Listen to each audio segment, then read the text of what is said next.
This couch is actually from the Charlie Siren House, too. It's from the what? The Charlie Siren House. Oh, really? Yes. Yeah. Same with this table. When we moved out, and I have the bar in there as well. So. Okay. Oh. Yeah.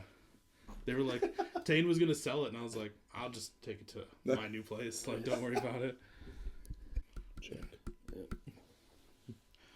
I know you guys just crack those. What I normally do is like do an open crack. Oh, you guys want a double fist? I'm so sorry. Fuck.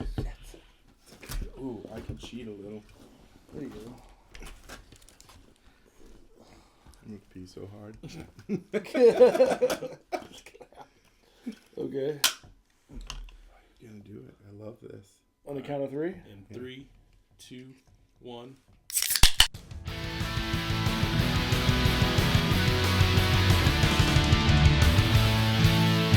Welcome to the Beers with Bands podcast with your host, Michael Torres.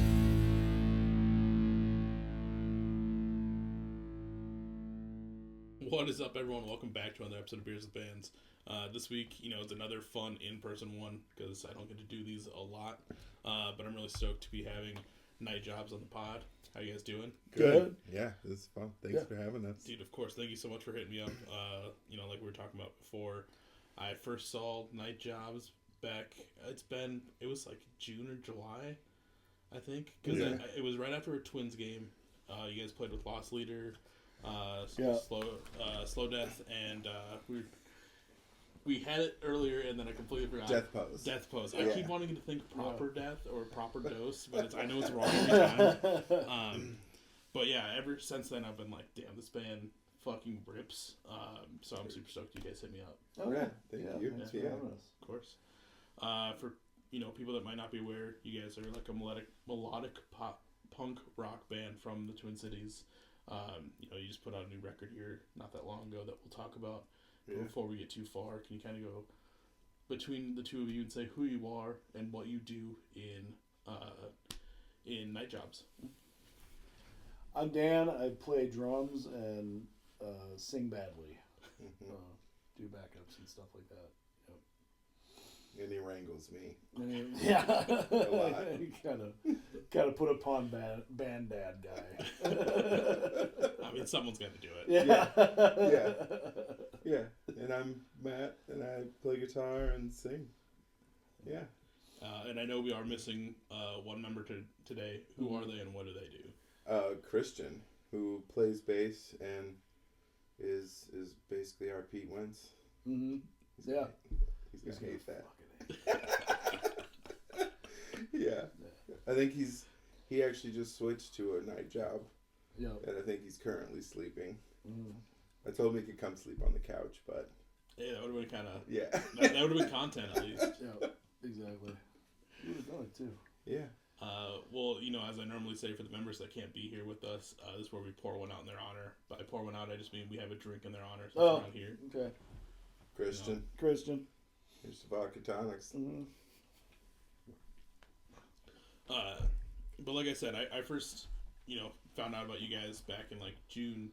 So kind of take me back a little bit because I know you guys have been a band since about 2018, with the first like single coming out, then and also first EP coming out in 2018, called The First Three, ironically. Yeah. So like take me back to that time. How did you three get together to become Night Jobs? I think that actually goes back a lot further. Mm-hmm.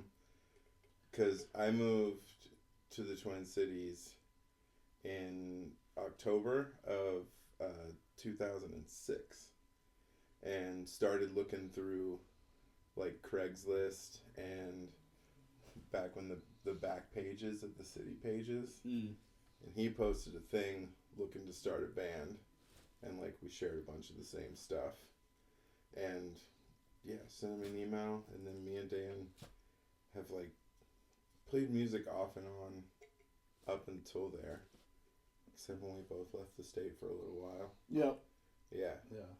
He mainly plays guitar. Mm-hmm. It's still weird.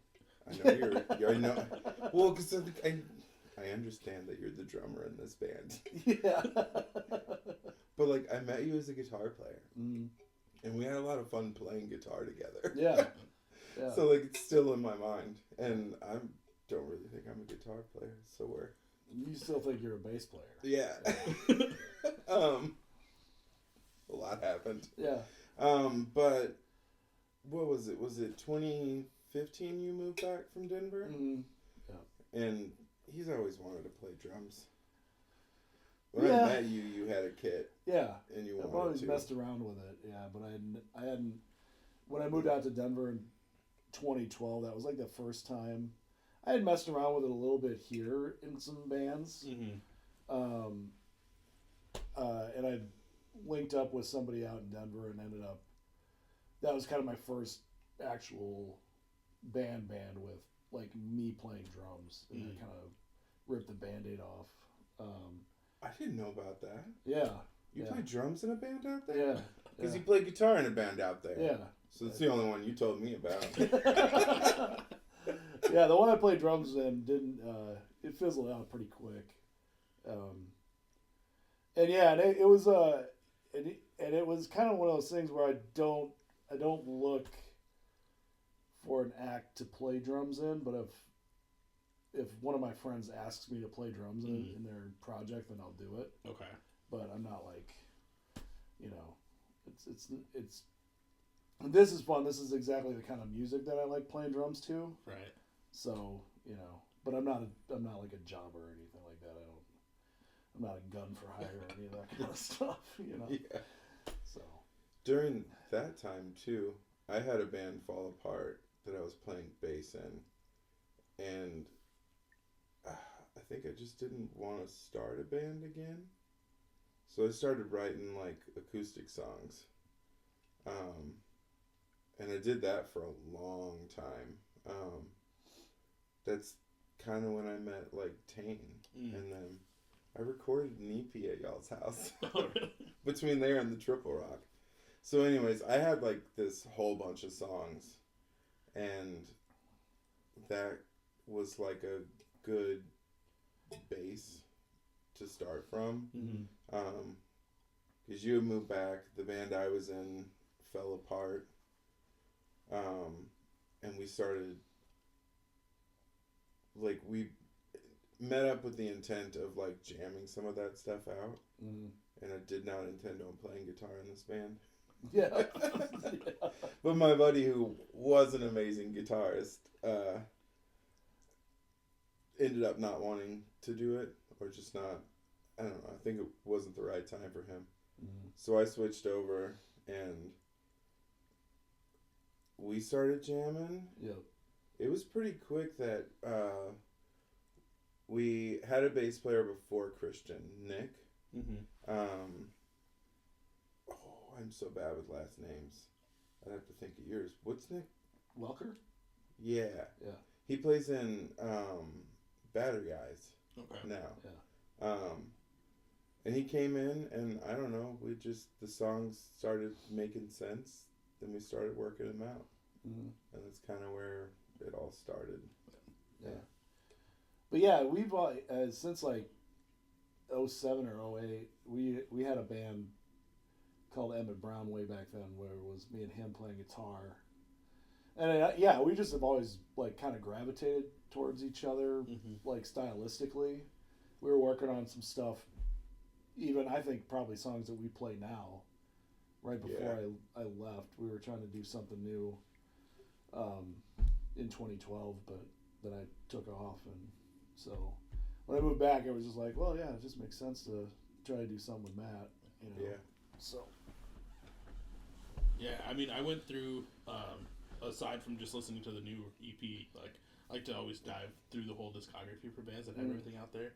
So, like, I started at Letters, got into the first three, went into the Shape of Bummers to Come, and then Never Happener. Yeah. Just listen to everything, back to back to back to back.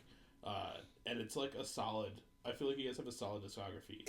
Yeah. Word. Like, it's super good to listen to. Everything's still, like, catchy and, like, still sounds good. And, like, Word. it's just all around great jams. I think a lot of that credit, though, should go to Andy Matheson, Oh yeah. who did the first two. Not that letter thing. I did that in our practice space, and it's questionable. I will say I did listen to the original Letters. I only listened to it on. Oh, sweet. The one that Andy. Okay. Yeah. Oh man, I should go back and listen to that thing. I don't think I've heard that in 5 years. I looked at our band camp and I was like so sad it was still there. We can get rid of it. Nah. That's it. But it just why lie? Pads our resume a little bit. But no, I mean I love that stuff. Like to see where the band has gone. You know, from its beginnings to and where I just it is now. Yeah, Andy Matheson and Adam Tucker. The only reason I say that is because like I feel like we've been lucky enough to record with two people who like get what this band should sound like. Right. And that's, I don't know, that's cool. You don't find that everywhere. Yeah, and that's really what you want. Because you want whoever's going to do it to be that silent, like, fourth member for you guys. To understand what your guys' vision is, but not drift too far, but also keep you guys reined in of, like, what is actually capable to be done. Yeah. And sometimes not so silent is nice too. Yeah. Oh. Like this last recording that we did. I mean, Adam really. He knew us so then. Stupid. So man. Yeah, there was like a familiarity there, so he kind of was more in a producer role, probably than anybody that we had worked with in the past. Because you guys should rework that. Yeah. I know you can do better. Yeah. Like just that kind of and saying it. And, because there is that.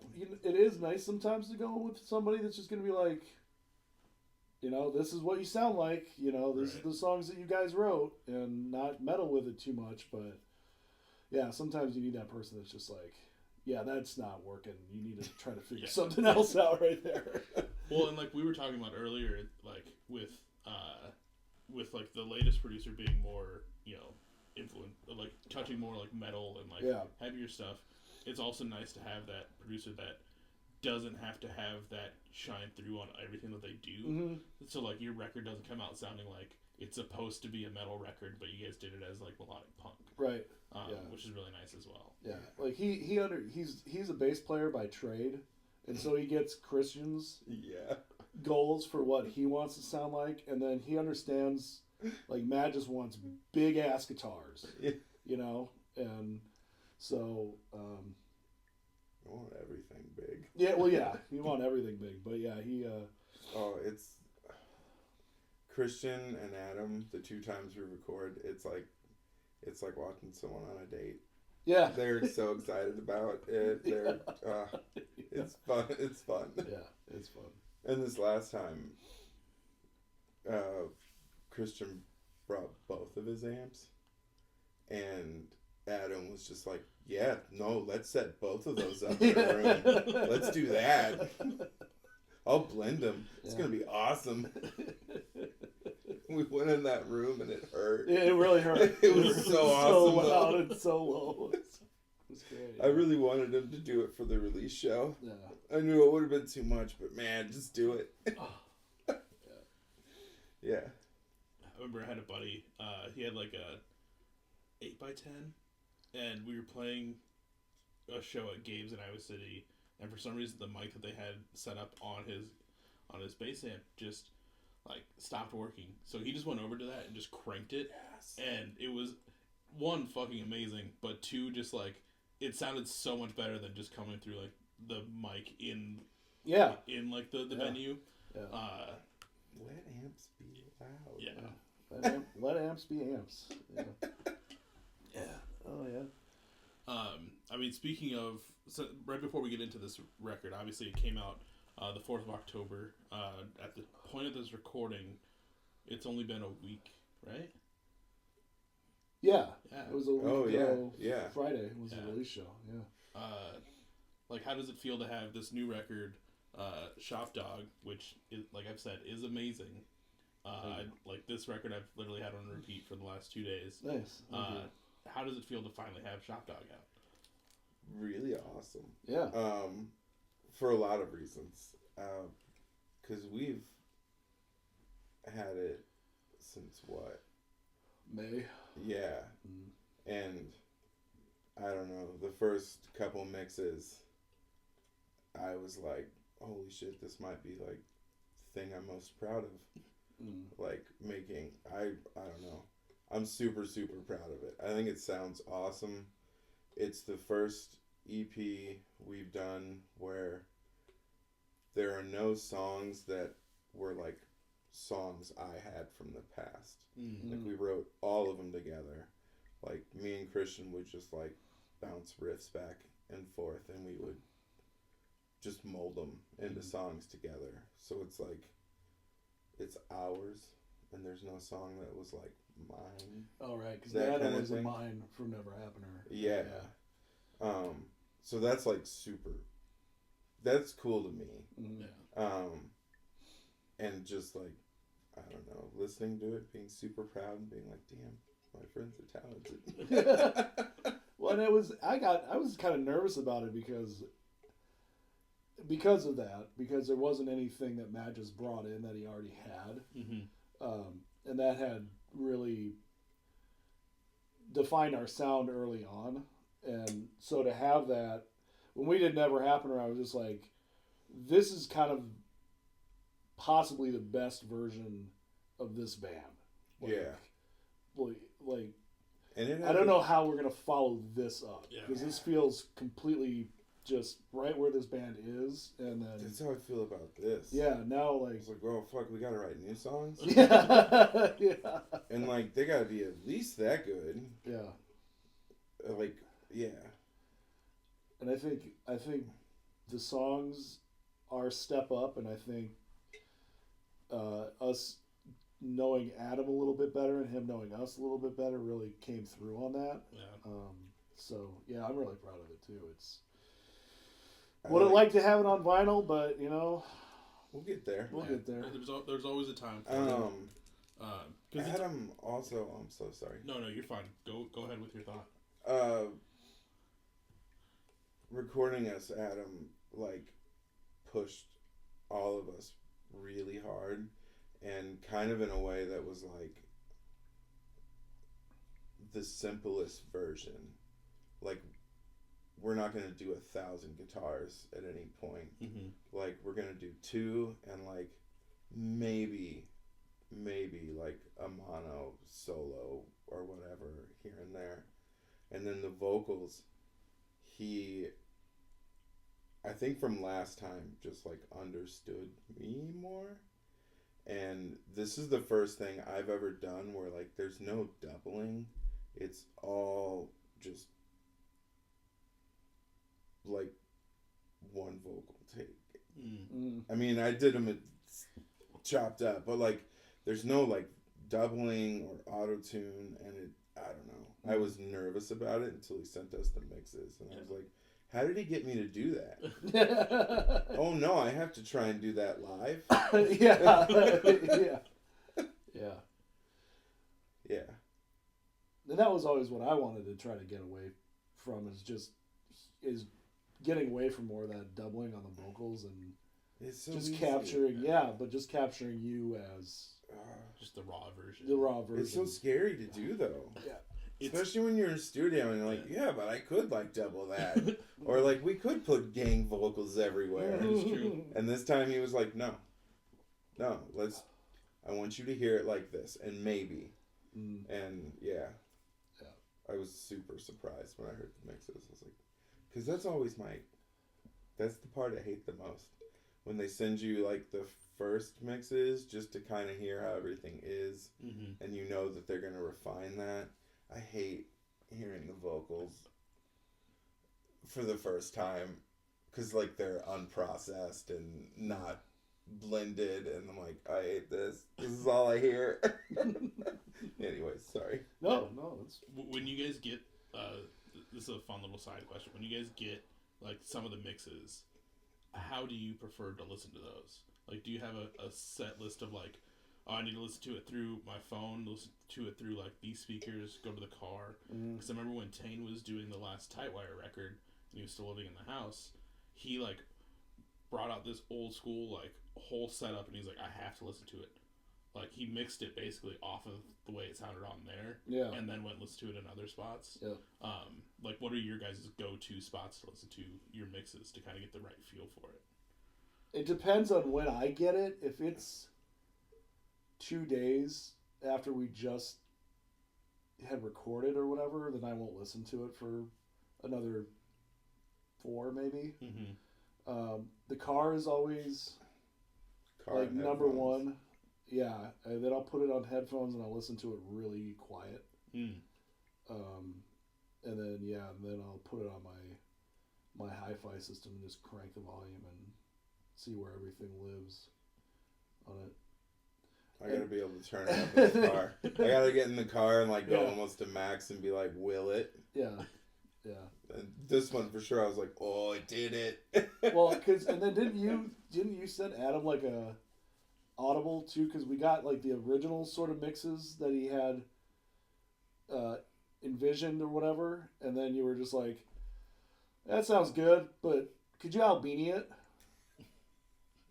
And so he sent us another mix that was basically proto like Albini style, where he and I think that's what we went. That with. was Never Happener.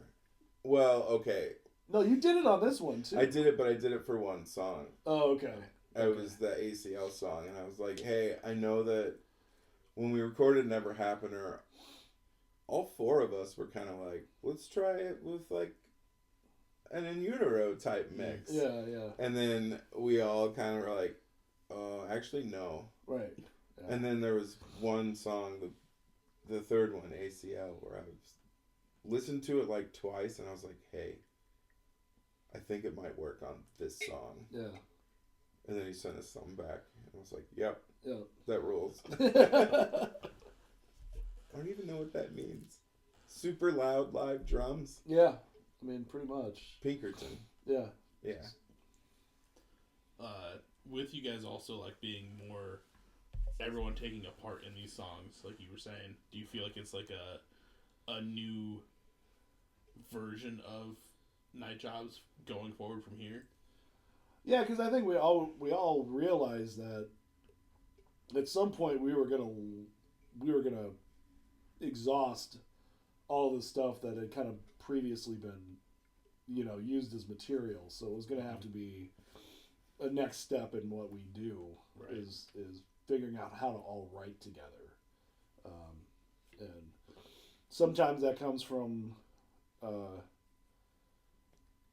having a riff in mind beforehand, and sometimes it's on the spot, or sometimes Matt and Christian will get together and mess with riffs, and Yeah. so that's been interesting. It's been fun. Mm. The more we do it, it's hard to time-wise sometimes. Yeah. I guess we didn't get to that either. Mm. Well, so we played with Nick Danger, and I think that was up until 2018? Was that the first year? Well, it was 2017, and I think our first show was in 2018. And then we played with Nick until 2019. Yeah. And then I had like a mental freak out and wanted to be away from music for a little bit. Yeah. And then the pandemic hit. Yeah. Which, strangely enough, like, I kind of took my musical year break in 2019, and then the pandemic hit. And I think you talked to Christian. Mm-hmm. And then we started, like, jamming with Christian in 2020. Mm-hmm. And, like, that was my only, like, real social interaction during then. Yeah. Was, like, the 3 of you, and we just meet up and go. Put the masks on and... Yeah. Get used to each other. Learn songs and start writing songs. And I don't know. We both knew Christian from before. He was in a bunch of cool bands. Yeah. I'm more sure of it now, but like 2020 to 2021, Christian's fucking cool and he has good taste in music. And I kept being like, he's gonna stop playing with us. He's too cool for us. I don't know if he's gonna stick around. Does he like this stuff? Yeah. Well, then and then he lives in Northfield, so it's like, it's a lot to ask somebody to do a hobby dad band, Right.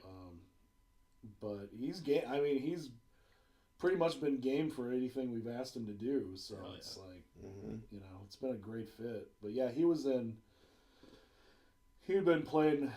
The band that I knew him from was called I Collide, and then I can't remember if it was Central Division. Yeah, Central Division, and then he played in a band called Sentinel. Yeah, which is really, I think they're online somewhere. I still have their CD. Yeah. So Don't tell Christian. I assume he's got a copy, but he can't have mine. Yeah, exactly. See, my friends, they didn't want their CDs out anymore. I think I still have like an unopened copy somewhere. Really? Still have the shrink wrap around it. So like, I think it's at my parents' house. I just gotta frame it and just send it to send them all a picture. And be like, I will let this leak. I swear. That's awesome. Mm-hmm. But that's sick that Christian came in was you thought he was cooler than everyone else and he still stuck around, especially Northfield, that's a hike to come up and do shows and do anything. So again, shout out to Christian for doing that. And we've since learned that he's not as cool as we thought he was. Right? I mean, that's established. No, he's a nerd like us. Yeah, we're all just some nerds that found each other. Who just want to make loud things. But yeah, so the record's been out for a week. Last week you guys did your record release show. Ended up being a dual record release show. Yeah, Rafters. Yep, at the underground. No, not underground. At Cloudland. Yeah. That's where it was. How did that show go? I'm sorry I missed it, but how did it go? It went super well. Yeah. For me. I don't know. I don't expect anything. Right. Mm-hmm. So if one person shows up, awesome. Yeah. Cool. I was hanging out with the Rafters guys the week before, and it's the Northeast City Sound, and Adam from Car Spiders walked out and was like, "Hey, show this weekend." And I was like, "One person, I'm in, done." Cool. That's gonna be better than I thought. Yeah. So yeah, it's cool. I like that place a lot. Yeah, it's a nice spot. Yeah. I like who's running it, and I hope and want it to have longevity. Yeah. I mean, they've been putting on a lot of cool shows. I remember D4 did that pop-up show there, which is insane to think of. Because I saw that they did that show, and then I went to a show there, and I was like, how the fuck did they do it in here? But in a good way. Yeah. Our buddy Eric was running sound for that, and he was it was insane. God. Yeah. I think Laura Jane Grace played there too. Laura Jane Grace played there. I think Lou Barlow just played there not too long ago. In Sebadoh, and so they get. Yeah, I couldn't be happier. I mean, it's finally a club, a venue run by musicians. Right. It's kind of something this town has desperately needed for a long time, and especially I moved here in 2020. I got to experience. I've experienced Palmer's, got to experience Part Wolf a little bit, and sadly, we lost Part Wolf, and so to have another spot kind of pop up and kind of fill that void. I know that there's been a few other spots that have popped up since then, but to have one like you said that's kind of musician run, that you know what's going on and are in tune with everything is nice. Yeah, and I mean credit where it's due. Tony's done some really cool things at Palmer's with the outdoor stage and all that stuff. Christy booking and all that kind of stuff is great. But yeah, it just feels like almost. I don't know how to describe Cloudland, and why I just prefer it over most of the other places in town. I don't know. It reminds me of one of the first places I ever was taken to a punk show. Yeah. And it was in Corpus Christi, Texas, a place called the Carousel Cafe. Yeah. And a similar vibe. Even there was windows on the outside, so you could show up and not go into the show. And still hear it and watch the bands. Yeah. But it was like the same size, Yeah. and I love that because you can pack that so easily, and like it just I don't know, it makes for cool shows. Yeah. To me. You guys are too probably young, like Minneapolis, but we had a place here called the Foxfire years and years ago. I've heard of. Yeah. I've heard this spoken of. Yeah, and that's what Cloudline kind of reminds me a lot of, is the Foxfire. And they can do a 21 plus show, but then they can do an all ages show, and and still pull them off relatively. And everybody that works there seems to really care about what they're doing. Yeah. And because they've been doing it forever, and so I don't know. Yeah, that place is special to me. Yeah. And then to go back to your point of, if just one person shows up, that's good enough. But I feel like the thing I like about Minneapolis and the shows that I've gone to is, like, it doesn't matter really who's playing. People, if they see a show going on, they're still going to go out. Especially, like, in the punk rock community that's going on. Like, I'll go out and support, Lost Leader because those are homies, and I'll get there and I'll be like, oh, there's a fuck ton of people here. Yeah. And it's nice to see that. Yeah. And some of them I'll recognize from other times. Sometimes I won't recognize anybody, which is also nice to see. Yeah, it's great. So that's like one thing that I hope, obviously, that ended up happening, especially Cloudland, because that's a nice spot where it's in a nice spot of town. It's a chill spot, so like it's a good spot to like go and catch a show, especially obviously a dual record release show. Yeah. The parking's relatively easy. Yeah. It's and it's like got some places to eat that are right there, and I had a point I was going to make, but I don't remember what it was now. They like keep their own back line. Yeah. Yeah. With like cabs and drum shells. Like that's what venue does that normally? And they're not bad. Right, yeah. Like sometimes venues do that, but you run into it and like it's a poorly kept Pearl kit. Yeah, from like there was Turk Club used to have a pretty ratty kit back in the day. I remember that. Yeah.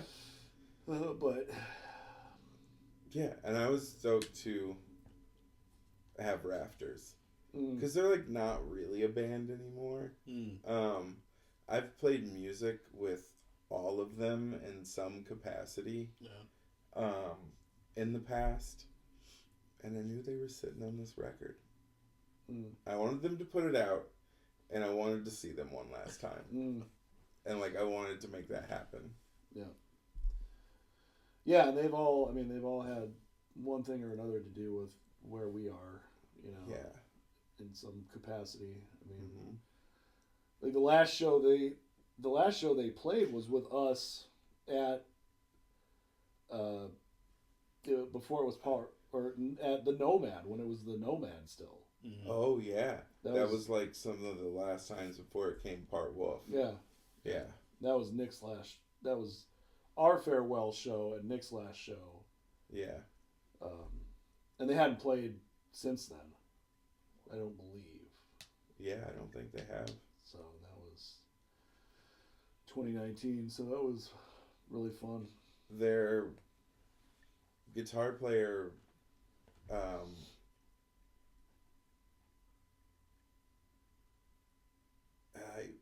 Jake, he like, I look up to him as a lyricist like a ton, and he writes all of their songs, like even when Kevin's singing, and there's just this weird, we have like a weird musical respect, but he's got like a degree in like, I'm pretty sure literature and shit. Yeah. Like legit well-read human being. Yeah. And so like we kind of both appreciate each other as lyricists, and the fact that like he even like thinks I am is like awesome is to me. And I don't know, sometimes you get to like, your friends are super talented. Yeah. And yeah. Maybe we should send him 2 of the new songs and have him write lyrics for him. That'd be so much easier. I'm so down for a ghostwriter.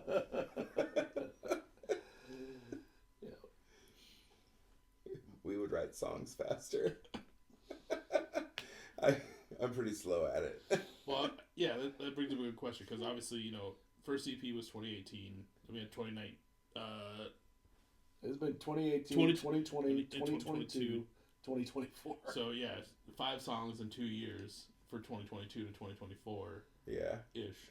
And, I mean, it happens to people, but, like, at least what you're putting out isn't, like, you're just, like, trying to scrape stuff together just to put it out. Like, this is all sounds cohesive enough. There's good lyrics in this that are, 1, catchy, 2, once you get past the instrumentals and start, like, listening to the lyrics, like, they're fucking good-ass lyrics. Yeah. Like, hold on, I gotta go to my other screen because I got it over here. Bag of Purple Weed. 1, crazy name for a song that only talks about weed once. Yeah. But that whole story, like, I can envision it, and, like, I see it happening, but I see it happening, like, when I watch it happen in my mind, it's like driving in that truck, in that fucking Chevy, like, not Blazer, but Suburban, that's the word, just going through, like, a bunch of, like, I think of, like, the Pacific Northwest, all the trees just driving through there where, like, the camera angle kind of goes out like this. Like, that's what I see. But, like, I wouldn't get it if you didn't have that in the lyrics defined enough, I feel like.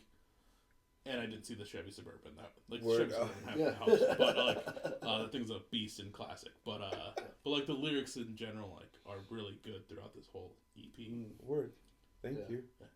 It's the thing I'm, like, the most paranoid about. It's why it takes me so long. Because, like, I don't know. For me, the thing that makes or breaks a band is, like, not necessarily the person's voice, but how they sing and their lyrics. Like, that's always been a thing for me. And I'm super in my head about singing and what I'm saying. And it, like, I don't know. Sometimes I procrastinate writing the lyrics and the vocals to a song because I'm in my head so much, like, don't make it suck. You're gonna make it suck. I think you have enough backlog to realize that it's probably not gonna suck. I don't know. And we would tell you if you did a lyric that I was like, that's not. Yeah, I'd be like, nah, well, let's go back to the drawing board on that maybe. And you do sometimes. Sometimes. You're like, you've used that metaphor before. I'm like, okay, that's true. My bad. Yeah, I mean, I'll try not to be lazy. That's funny, though. That was about, I got a little dog named Ruggs while I was buying a bag of purple weed. And I think I got him when he was like 3, and he lived just past 16, and that was 2020, and I don't know, I wanted to write him a song, but I kept trying to, like, at first, for a while, they were just all sad songs, and I was like, I don't want to sing this, I'm going to cry every time I sing this, and that was the last one I finished lyrics for, because Dan just kind of booked the studio time and was like, better finish them. It's what I need. Sometimes it's really, that's what I'm saying. It angles me. Yeah, that's what. Working with him for as long as I have, it's like sometimes you just gotta light a fire under his ass. Yeah. And I don't even know that a lot of them lyrics were finished by the time we went into the studio. You were just kind of winging some of them. This was the most unprepared I've ever been. Yeah. And by that, I was probably more prepared than most people are when they go do that. According to Adam, I mean, that was his point. Because, like, I write songs by demoing. Like, we'll come up with the music now, and I'll record at the practice space. And then I'll go off on my own and, like, write one line at a time. Just recording over and over and over. If you looked at the things I record on, it'd probably look insane. It would. 50 takes of this one line, and they're all just kind of different, but not. Yeah. song about my dog. No, it's fine. Yeah, it's a great song. Yeah. There's a band, they're from Nashville now, or she is, called Bully. Okay. And on her last record, there's a song on there called A Wonderful Life. And up until that point, she had a dog, I think named Mezzy was the dog's name. And right before she put out that record, she always gave Mezzy credit for like being in the room or like helping her write on all her records. Yeah. And then I don't know, I follow her on social media and it was a big deal. Her dog died. And that song is about it, like it happening, and it's such a great song, and it's like a very beautiful love song. It's hard to like, I don't know, it's hard for me to listen to and not cry because it makes me think of my dogs and like the dog I lost. Yeah. And I really, because of that record, I was like, I think it's time. You need to write a song for him. Yeah. But I'll write one about when I got him instead. Yeah. No, that's, and I think it all tied together because we really started like using rugs in like our logos and our buttons and our t-shirts, so it kind of all kind of coalesced. And he's been a character before though. Has he? Yeah, in the song Autumn Leaves. Oh yeah. He's been around. Yeah, here and there. Yeah, I don't know. I mean, it means the song means something to me because I got a dog from northern Minnesota years ago, who was not a whole lot different from Ruggs. Yeah, just a little hound who we lost like way too early, and so the leaning all his weight against me, and like we were driving home, and I can still see like him on my lap, and driving past all those birch trees down 35W coming from, or 35 coming down from Duluth and stuff, and I mean we've all been there. It's funny that you said the Pacific Northwest, because like I've had a lot of like pretty epic road trips in my life, but I moved out to Eugene, Oregon, with Eric from Rafters, in like 2013 or 14, and both times it was just me and Ruggs in one vehicle when I moved out there and moved back, and the only time I made him a big bed on the passenger seat, and he just like, as long as I was there, that dog was home. And there were only 2 times when he like got up and like looked around. It was when we passed through the mountains. Like I saw him kind of pick his head up and look at me, and then he like looked behind me and then like got up and his eyes were wide, and I was like, holy shit, what's happening? This dog, he's doing what I do when I see mountains, just like, what? And then the second time is when we were driving through the Columbia River Gorge, and like he looked up again and was like, what is this thing? Yeah. I've never seen this. And I was, what is this thing? Yeah. And he liked it out there a lot. I felt bad bringing him back because he had a good time. Yeah. It was like dog parks everywhere. The weather was easy on him. Yeah. He was already old at that point. And so it was like the weather was easier on his bones. Anyways, Ruggs. Sorry. No. One other thing I wanted to bring up, for people that listen to the podcast, they know I love sound clips in songs.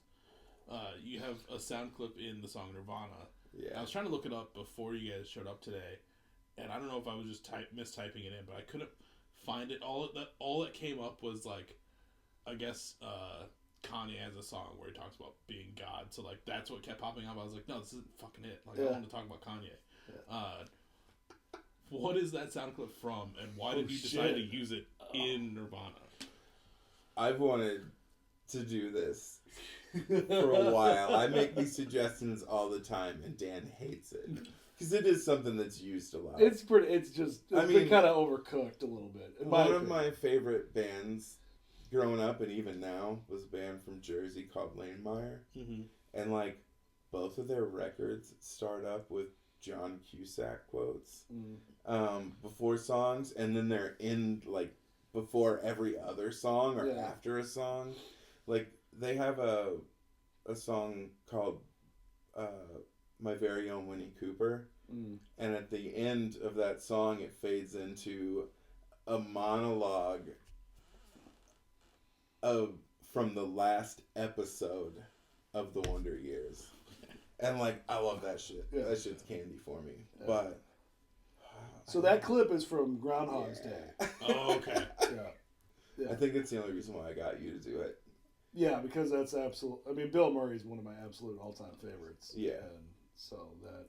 And that song is kind of sort of following a similar thought pattern that movie is.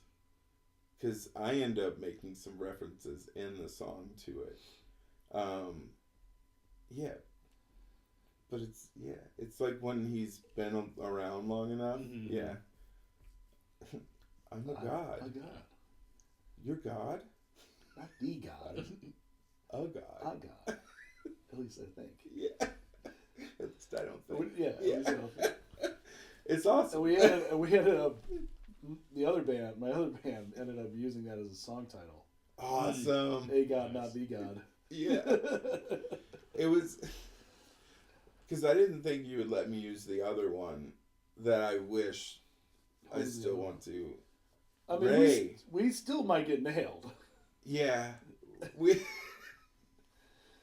all of the I hope not. The streaming services and YouTube and stuff like that, that song could definitely get a strike on it. If I think it has to be like a small enough clip that you won't get striked. Okay.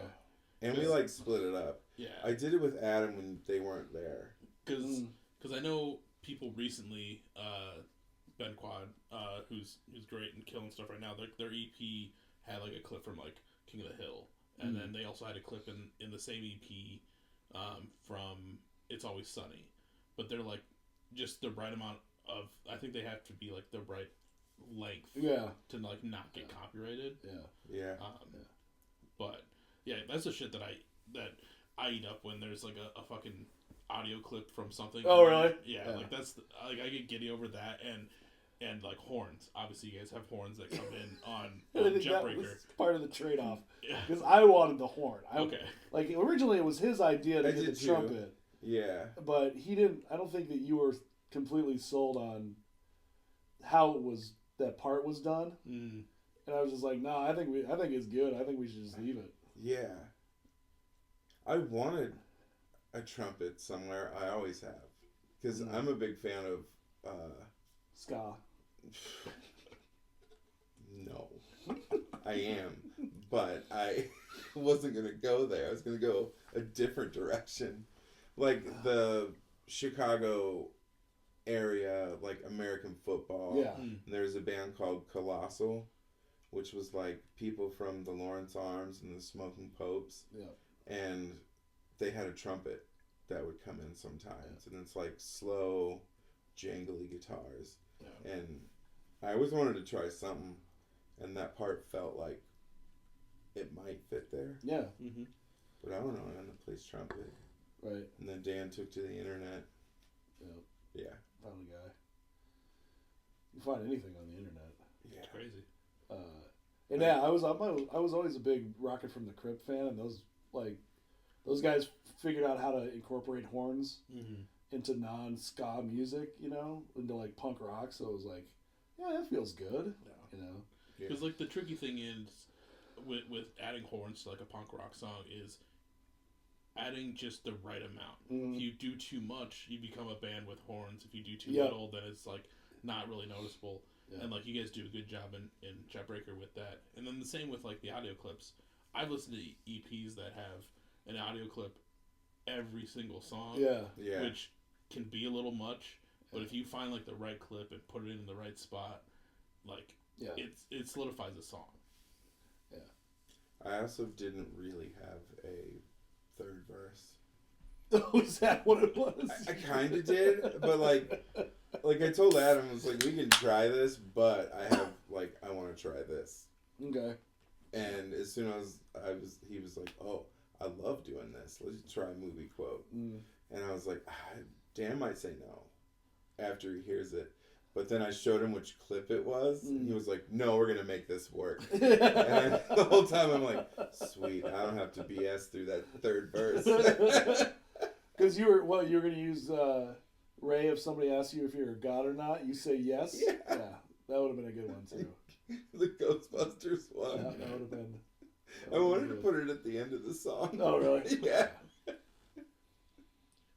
I knew you would say it's too much, but also Adam was like, I think we can leave it here. Yeah. That probably would have been the only other one that I would have been like, yeah, we can use that. That's good. Yeah. Groundhog's Day fit. It did, yeah. It did. I'm happy now that I know that it's from Groundhog's Day. Yeah. Mainly because like you tripped me up earlier when you mentioned John Cusack, because like it's like the level that it's at. It almost sounds like John Cusack a little bit. Oh, weird. So I was like thinking like, okay, is it John? But I can't think of a movie that he would, maybe Hot Tub Time Machine when he's talking to that one chick. Like, and I was trying, and like nothing was popping up when I was trying to type it in. But I'm happy now that I know it's. But I mean, it makes sense because the song is essentially like about the workday routine and just feeling like that is just all you do all the time is just the same goddamn thing every and day. like rich men telling you what to do. Yeah. Like, what do you know? Sure, you found Zen. You're the fucking safety net, bro. You can always go back and be king. Yeah. You dick. Got that golden parachute, man. Yeah. Which more power to you? No. Yeah. One other cool thing you guys kind of do on, it seems like most of the records, EPs that you guys put out, is you do like a callback to, well, like not a full callback, but the titles of songs are like callbacks to Minneapolis itself. Mm-hmm. Obviously on this record we have Minneapolis to Lowry. I think it's on, I can't remember which exact EP, but you have Grumpy's Northeast. Doing those little bit of touches after, living here, considering myself, like, obviously I bought a house in Minneapolis, so, like, I'm here now. Like, it's nice to see those come through when I don't see a lot of other people putting out songs from the Twin Cities have that stuff included. Like, it feels more, obviously you guys give a shit about Minneapolis and what it's shaped for you guys, but it's nice to see that stuff included. Yeah.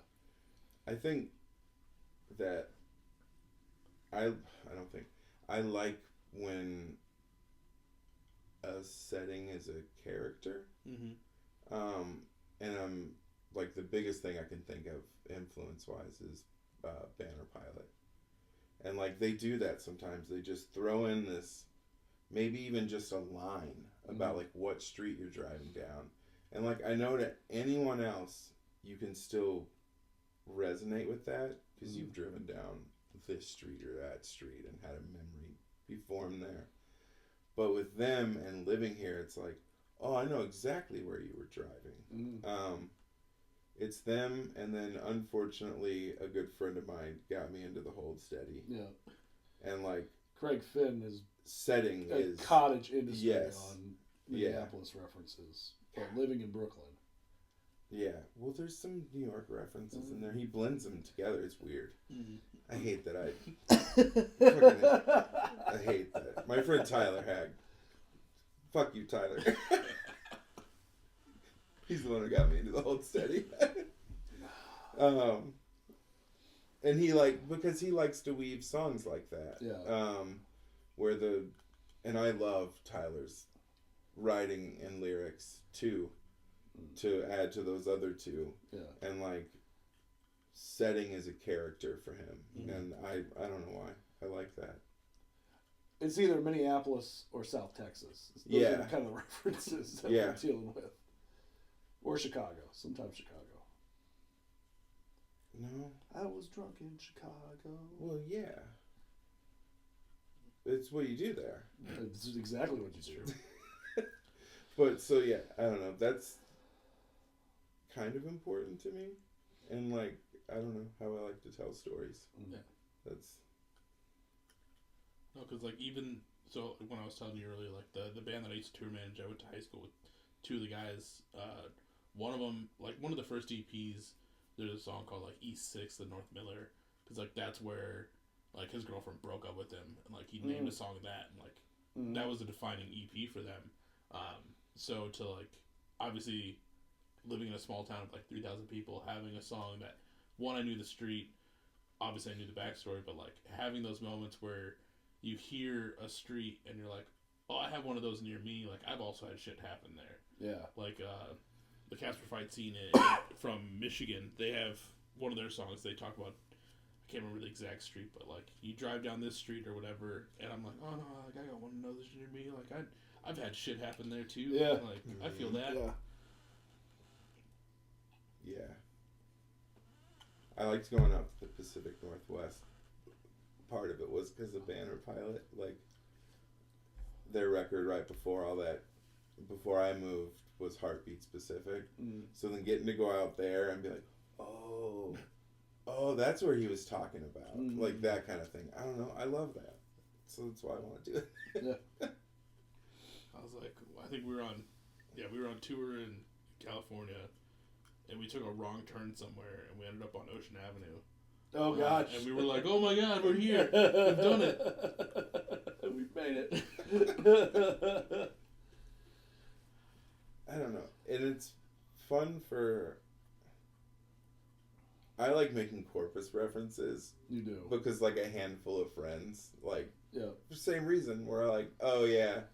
Yeah. Doing that stuff there. Yeah. Man. Yeah. An old abandoned hangar and... Yeah. Yeah. Word. I mean, it's always nice to use that stuff too to like feel like the band's more relatable. Yeah. You know, you can speak in vagueness all you want, but you need to have something that people they can actually relate with. You know? Yeah. Now, if the song just starts getting too real, of like, hey, we went to Chipotle on this corner, like this is the same one I go to every time, we might have a problem. But yeah, like the relatableness is like what everyone kind of wants with the song. Like again, going back to Bag of Purple Weed, like that whole song, like you resonated with it, you found a connection with it. Like a lot of people are gonna find that connection or like remember times to tie it back in. So like having those street references is just kind of cool, especially like living here and like now knowing where everything's kind of at. I mean, like, oh no, like I haven't been to Grumpy's, but like I know Grumpy's, like we know it goes down. Like that's where all the punk dudes hang out. Yeah. Bag of Purple Weed specifically, I had a friend from Texas tell me I need to remember where I'm from, specifically for using the phrase "I was up north." They were like, getting a little too close to being Minnesotan there. I didn't even Sometimes think we about go up it. north, And man. I was like, That's oh no. sometimes you do. Yeah.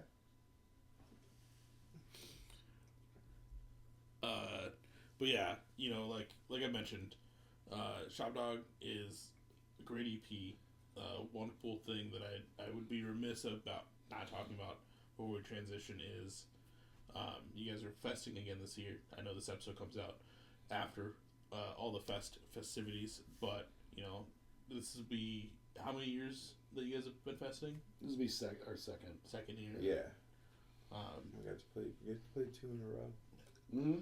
That's like, it's nice seeing. I was telling someone this on a previous episode is because they're also festing this year. Like I'm seeing more and more friends that I've touched base with, like from doing the podcast, getting to go and fest. Yeah. So it's nice seeing like another name on the flyer of like, oh, Night Jobs. I know with those dudes, like, it's nice to see another name go down there and get to do that. Like, how did it feel that first time getting the like, kind of invite, the okay to come down and play Fest? I don't think you had told me that you had done it. Oh, really? Yeah. Oh, I'm sure I did. I'm sure I said, I'm going to see if I can get us on it. Oh, yeah, and I was probably like, all right. Yeah. Good. Yeah. Good luck. And I'm the worst pessimist. I'm sorry. Well, you and I are both fatalists. I mean, we both just catastrophize everything. And I just like Florida too.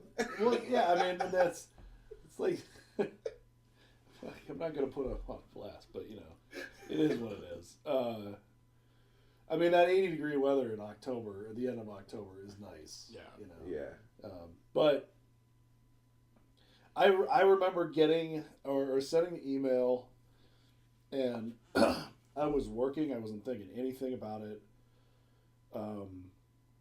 I probably followed up twice, and I think I sent one more, and I was like, I'm just gonna send this and then just, you know, forget about it, and oh well, and sent the third follow up, and Tony got back to us and was like, yeah, we'd love to have you guys on, and I just felt this like chill go through my body, like what? Yeah. Like, what? Like, I just looked at the email like, is this really from the guy? Like, and so, I mean, I pretty much as soon as I read the last sentence for the fourth time, like, I sent these guys a text, and I was like, we got on Fest. Really? You know, and I don't know how you guys felt when I told you, but, you know. It was that last year was the first time I'd ever been to Fest. Yeah. And for a long time, I lived with a lot of friends who like went and played. Like at one point, I lived with Kyle Sando and NATO from Blue Diamond Band, and they would go every year, and so then I'd have the house to myself. Right. And just a trip to Florida is hard to put together and expensive. So Yeah. like, and I don't really do festivals. Yeah. Although this is different than a normal festival. Yeah, It's at clubs and stuff. It's at clubs. It's like, because people always ask me too, like, I never went to Warped Tour, and people are sometimes shocked by that. And I'm like, you're standing outside all day in the heat with a bunch of people. Like, I've heard your guys' stories of like there not being water, not being this, not being this. Yeah. That doesn't sound like anything I want to stand in. Yeah. I have also never been to Fest, but Fest would be one that I would go to because it's not outside. That's what I described it as. It's a festival for people that don't like festivals. Yeah. It's a good way Like, to put it's really, like, even when you're in like Bo Diddley's Plaza watching D4, who always brings people, you know, always draws down there. Same with like Hot Water. You still have room to move. Right. Like, you have room to, you don't ever feel like packed in or squished or any of that kind of stuff. Like, and the venues are all really awesome. The people are really nice. And as opposed to like X Fest or whatever we used to have here, where you'd go like, if you're tired of dealing with the crowds and the song or like the music, then let me go sleep in a tent, you know. Like, this is a lot more, I don't know, it's just, like Riot Fest. Yeah. Like, I'm cool, I'm stuck in this giant open field and I can't leave. Yeah. Or come back. Yeah. Exactly. Like, and it just, I don't know. I have problems with large crowds. Yeah. And so, like, those kind of things, I'm like, I'm with, like, 20,000 people. I don't trust any of you. Yeah. Right. Something goes wrong. Yeah. There's no thing. Right. That's where my brain goes with, like, that stuff. And you're stuck in the sun all day, and nothing sounds good outside. Yeah. Especially rock and roll. Yeah. Rock and roll sucks outside. Yeah. I remember It's true. it was like right before I moved up here. Like, I went and visited friends in Lincoln, Nebraska, and they do like this whole festival, but it's all just local bands the entire time. Is that Maha?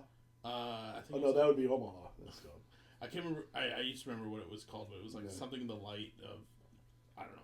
But basically, it would basically be like the downtown area. Yeah. But it's all these bars that are venues, and like you have your wristband already, and you can just hop around. Yeah. So if like you're like in this bar and you're like, oh, this band kind of sucks, or like I Yeah. don't really feel the vibe anymore, you can just hop around, and that shit was cool to me, to see like a whole city and community come together and be like, these are all local people, Yeah. like playing this festival. Go support local music. Yeah. Denver has a similar thing called UMS, the Underground Music Showcase. Yeah. And it's just down South Broadway, and you just go from spot to spot to spot, and check out different bands. I don't know if I've never been to South by Southwest. Is that kind of how that works too? I've never been to South by Really? Southwest. Yeah, I don't know. There's mixed feelings about. Yeah, I heard South it's. by. I heard it's like now not the thing to go play because it's like before it used to be cool and now Yeah. it's not. But that's Always was. who knows. Always not the cool thing to play. No, it's cool. I mean, for like national acts and stuff, it is. And a lot of people get, like, probably even still today, like record deals or noticed from South. Yeah, by. maybe. Yeah. And that part of it's cool. It's more of, it's not so much, it doesn't care about the local community. Right. Yeah. And some of that, I don't know if it's kind of like the Texas vibe of like, fuck y'all all doing here? Just trashing our streets and bars? What are you doing down here? That kind of vibe. So I've never been. The only thing down there was Austin City Limits. Yeah. And I don't... It's a big festival in a field, and at the hottest point in summer, in like pretty much South Texas. Yeah. Are you trying to kill people? Make me come watch Death Cab? Yeah. In a field and it's 110 degrees outside? This is rude. Yeah. I remember my friends. It's been a couple years, but they went to Knotfest down in Iowa. You know, Slipknot, Iowa. It was like one of the first times that they were doing like a really big one in Iowa. And they had like 10 carts, like trailers for beer for every maybe half of one for water. Like there was like very little for water. Yeah. So people were already dehydrated and just pissed drunk. But then they fucked up the like situation for like letting people leave through like that park. So like they got there early and they were like one of the first people up by like the gate. But then they were like, they got to their car, they saw everyone in line, so they were like, fuck it, we'll just take naps. Woke up at 2:30, the car that was in front of them that had already pulled out was still sitting there because like no one could fucking move because it was such traffic jam. So yeah, fuck outdoor festivals. Not my I thing. feel like we're honestly. yucking people's yums though. Probably, but Because obviously people love to go to People these love things. to go to them. Yeah. the only other festival that I besides Fest that I really want to try and go to at some point is Pooza Fest. Yeah. Oh, It's, yeah. you know, for people that aren't aware, it's basically the Canadian version of Fest. Yeah. A little smaller. Yeah. But yeah. But I've heard, you know, a lot of the lineups are still just as sick, and like that one would be pretty cool to go to too. Yeah. That's more along the lines of what you were talking about. Was it in Nebraska or Iowa? Yeah. Is in Chicago or like Chicago area. Ian's Party. That was so much fun. Was it? Yeah, it was all punk rock, and it was like a ton of bands from the Chicago area, but also like Midwest bands, all descending for like 2 days somewhere near Chicago or in Chicago. And it'd usually be like 1 to 3 venues. And so like you could make a schedule and then just bar hop bands. Yeah. And it was Yeah. that was so much more fun. And it's because it's in clubs. And I don't know, it's super inclusive of like the local thing there too. Yeah. So And I I think the nice thing with like Fest and like Pooza and like all these festivals is you get to, yes, you go to like quote unquote Warped Tour when it was still around and sit in a field or Riot Fest and see your favorite band, but to see your favorite band in a club setting and be this close to them, like it adds so much more to the experience than just being like, oh, they're half a block away. Like I can hear and kind of see them, but like to have them be like 10 fucking feet away, and get sweaty with people that also give a shit about the same thing, and like and shit like that. Like, or like last year, I was watching the Boll Weevils, and after they were done with their set, like Carl from the Descendants just like walks up and says hi to the guys in the Boll Weevils, and it was just like, wow, like it felt like he kind of used to when I'd go to like all ages shows at like Sunday matinee shows at First Ave, where you just would get to like hang out with the bands, because the bands would be watching the other bands. They wouldn't just like run off to the green room or whatever. So, yeah. I went to Riot Fest and I only bought 1-day ticket when Jawbreaker, and I was like, well, this might not happen again, right? And I should probably go, and it did. And then they started playing clubs like in the years after that, and I was just like, they gotta do Minneapolis. Yeah. And when they played here with D4 at the Fillmore, that was so much better than Riot Fest. Oh yeah. Because one, you're a 3-piece band. Right. It just starts to look stupid the bigger the stage gets, and the bigger the space is. Yeah. Like there's only. That's why Green Day has like thin out. Yeah, that's why Green Day has 4 guitar players in the band now. They did the right thing. That's why Blink sucks live. It's a 3-piece in a stadium, and it's like you can't fill this sound out. Like it's anyways. Yeah. To see Jawbreaker in the club was so much better and awesome and intimate, and like. So I should tell the guy at Riot Fest that we can't play next year? No, I'll play. Yeah. I'll go play anywhere. I think we could get enough guitar players. We know enough guitar players. Ooh, there you go. Should get a real one.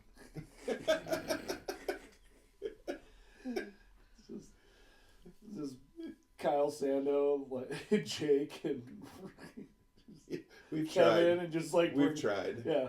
Yeah. 3 pieces are awesome though. Yeah. Anyways.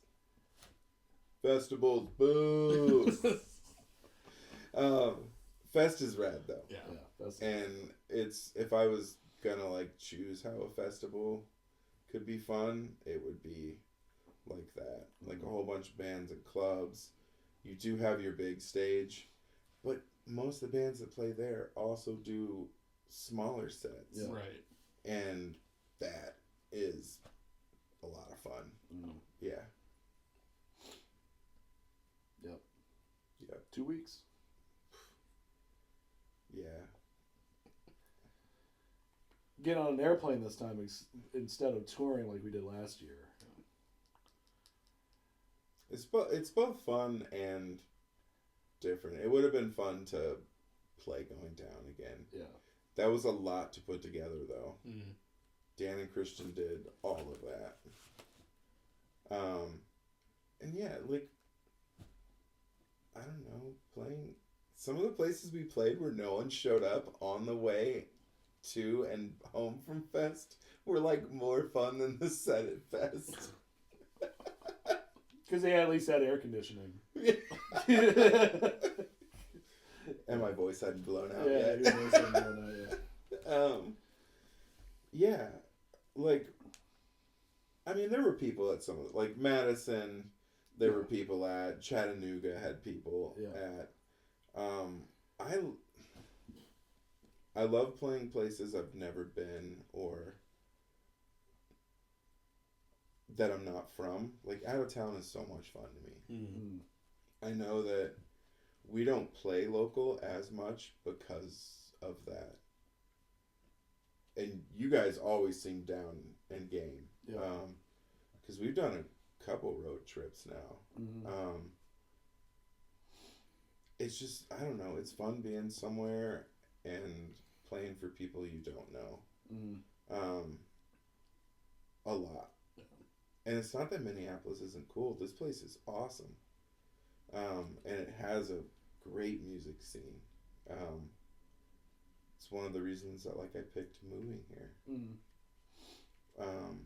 Was that you can find musicians Yeah. and form bands way easier than where I'm from. And so I love. It's weird that we're not playing going down there. Mm-hmm. But I won't blow out my voice. Yeah.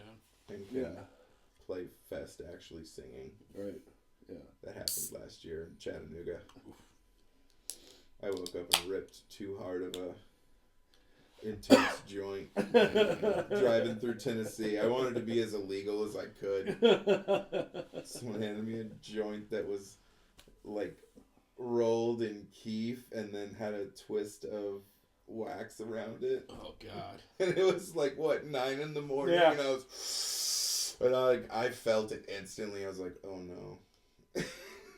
I should find some tea, and then we couldn't. Yeah. I figure at that point the car probably turned into the fucking. I can't think of the name of it, but the Winnebago from Spaceballs. You're just already in the clouds, we're on the road somewhere. Yeah. We're good. Yeah. Well, and Dan and Kristen are fun to travel with, and I'm so except for happy. when he plays low in the What? car. Except when he plays low in the van. Low. Well, yeah, because we kind of all Yeah, take our turns on the music. and we do play the whole record. Yeah, and then we play the whole record. Yeah, I think that's fun. Yeah, I do too. Except when it's low. Yeah, Low is not fun. or when Christian told us no horns before noon. Yeah, no ska before noon. Yeah. Yeah. Did we adjust for the time changes? I don't know that we did. I don't know if we did or not. Well, we'll get into some of those stories here Okay, in a second. I'm already liking where this is going. I feel like we're all pretty loose at this point in this Saturday. Before we start to transition, we've talked about Shop Dog. Is there anything that I might have not brought up that you want the people to know about between either Shop Dog or Night Jobs? That we want people to know? We got a lot of things we don't want people to know. What should we-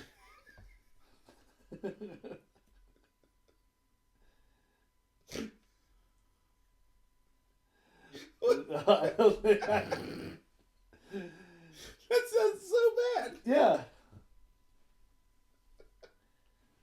We don't have any dark secrets. No, we really don't. What you see is what you get. Yeah, I don't know. What do you mean? If there's anything that I just didn't bring up about the record that you wanted people to know, or I didn't bring up enough background facts of the band that you want people some lore or anything like that. I can't think of anything. Nothing's jumping off the top of my head. And that's totally fine if nothing does. That means I Our- did my job. Our musical taste, they all intertwine, but there's we all have blind spots. Mm-hmm. Low, Mm-hmm. I guess, is a blind spot for you. Yeah. Yeah. You guys don't know though. I've ripped off so many bands that you guys just don't listen to. I want everyone to know that Okay. because I get away with it. Well, At least yeah, with you he'll- guys, it's awesome. You'll be like, oh, that's too much. That's too much of this or that or the other thing. And I'll go, I don't know who that is. So I don't care. Yeah. Yeah. But then you'll play a drum beat to a thing, and I'm like, yep, this is that Iron Sheik song. Or there's some stuff on here where I'm like, that's, you guys don't know, but that's pretty much the bridge of a Lane Meyer song. Yeah, no. And it's awesome. I love that song. I want to rip that off. I mean, you wear your influences on your Yeah. sleeve, and I do too. The only difference is people don't they don't mark drum licks the same way they do guitar stuff, and but there's stuff that I've just completely aped on, for sure, on this record and records in the past. There's a Riddle of Steel drums I don't know this. Yeah, like this is totally Rob Smith, like something that he would try to playing it way more poorly than Rob Smith would have played it. But yeah, I mean it's definitely inspired by people that I've grown up watching. Do we want people to know if it's replacements or not? What do you mean? Everyone thinks that we listen to the replacements. Yeah, I don't. Yeah. At all. I love when they bring that up, and I'm like, interesting, because do you know what you're actually complimenting? Goo Goo Dolls. That's where that's coming from. Yeah. You secretly like the Goo Goo Dolls. Mm-hmm. Yeah, go put on those records again. Yeah, check it out. Get into the goo. That's what I want people to know. Word. Yeah. Like I've said, everyone needs to go listen to Shop Dog by Night Jobs because you guys put out a fucking killer record. I'm really stoked to see what comes from here. I know you're already like worried because writing songs takes a while, but I'm stoked to see now that the three of you are like doing stuff more where everyone has kind of like a hand in it. I'm really stoked to see like where you guys take off from here. Yeah. So am I. I don't know. Songs are more of a surprise that way. And it's always fun to like have someone edit like your ideas too and take it and be like, oh, that riff's cool, but like try it in this way. And then you do and you're like, holy shit, I didn't hear that. That's awesome. And like we got a few songs working that are very much like that I should probably start writing lyrics for, huh? Is the idea to keep just doing EPs, or is there a possible full length in the future at some point? We've gone back and forth on that, but I think like when we started the band, that was like one of the ideas was just writing EPs. Because records have a weird place in culture now. And I love bands that put out whole records. But that was like an idea. It was to keep things rather simple and just write EPs. And like realistically supposed to put one out a year. But yeah. I mean, I'm envious of bands that can write records. And like coherent records. We're not like a full-time band though. And sometimes that's hard to do when like you only meet up like 2 to 4 times a month. So records are a harder thing to do in that aspect. Even if like I was faster at it. We talked about making Shop Dog like the thing it was gonna be a full length, or at least like 9 songs. But then I think we just got like the itch to record again. I think that it comes, a lot of that is my impatience, is just wanting to, kind of like we were talking about, momentum and all that kind of stuff. Right. And yeah, I mean, I think it would take us a while to do a full length. If you're looking at our EPs are happen every 2 years, a full length would be another 4 years from now. And I've been sort of beaten down by not seeing the value in full lengths in the streaming digital age that we're in now. And, full lengths are expensive, especially if we want to do it with the people we want to do them with, and so people just drop singles. Yeah, I mean, we even had a review on Never Happener where the person kind of remarked about how refreshing it was for a band to do an EP. Yep. You know, and that's like, wow, really? That was 4 songs. That's not that, you know, that's not that thorough. Well, like you said, the dynamic of the way to release material has changed. Everyone's doing just singles now because of this modern age. Thankfully, most of the bands I talk to all have at least EPs or LPs out, because I'm still one of those old school mentalities of like, if a band's putting something out, I expect a single, maybe 2 singles, an EP, or a full length to come from that. Like, it's so hard to listen to a single and then 3 months later get another single that doesn't tie in, where Shop Dog, you know, the first song we talk about your dog, we talk about some burnt bridges on Hennepin and Lowry, like, it's not all the same material, but it's all cohesive enough where, like, this is a solid record. Yeah. And that's what I fucking love. Yeah. And I love getting a snapshot of where the band is at that time. Yes. You know? These really do feel like that, too. Yeah. Like, each one were kind of a little bit of a different band. And I think you don't get that sometimes with bands that just put out full lengths. And some of my, like, favorite bands, the songs that I love the most from them are in between records and EPs. And then they put those into a compilation, like the Lawrence Arms and like Alkaline Trio, the not first full length that is their first full length, and it's just collections of, all they did was 7 inches for like the first 2 or 3 years of being a band, and eventually those got put into a collection. And it sounds weird because they're different bands within this one record. And that's fun for me. But, like, also that, like, it's more of a snapshot than a record is. That's how I felt about the Lawrence Arms.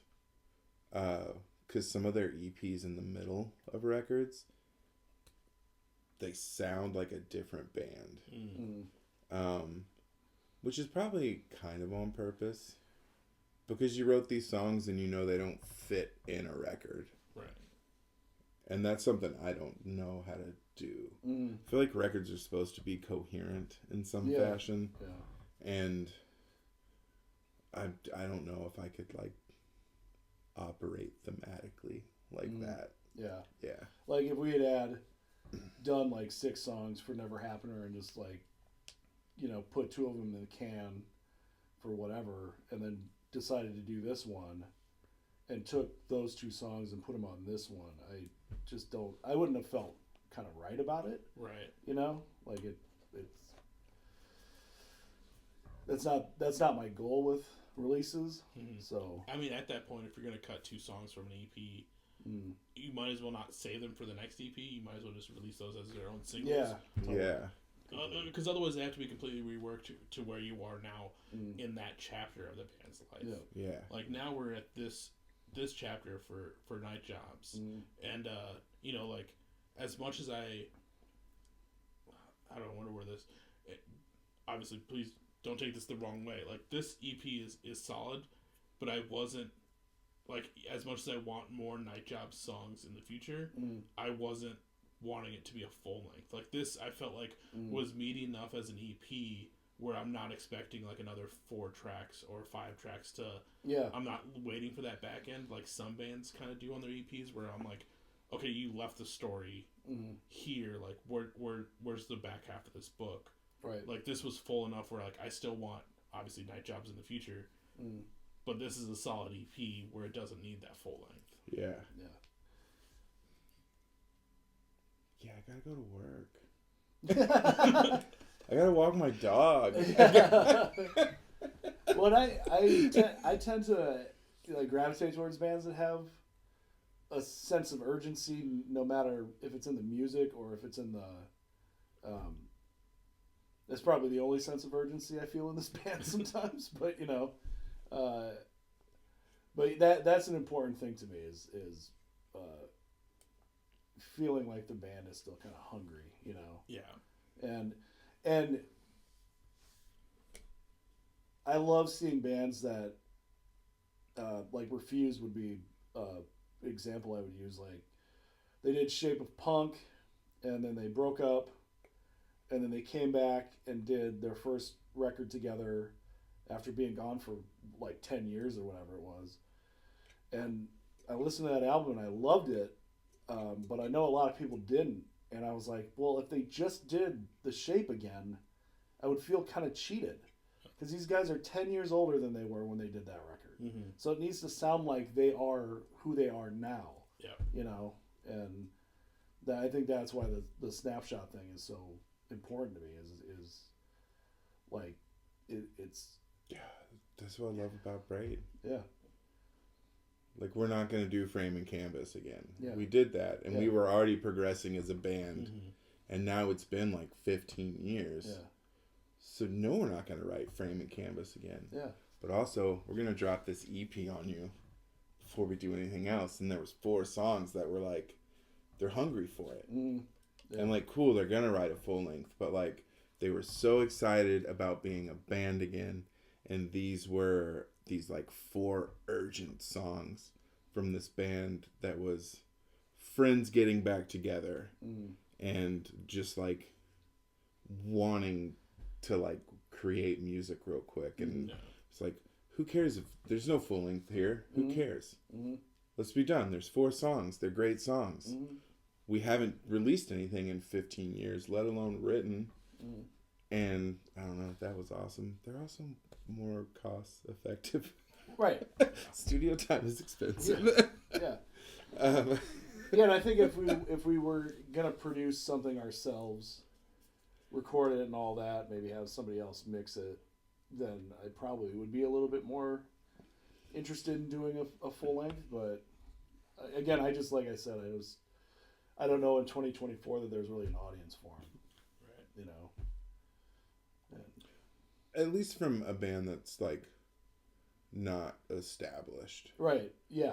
In any way. If there was a real serious audience that I thought we had for it, then I would be more, in my opinion, I'd be way more gung-ho about it. But yeah.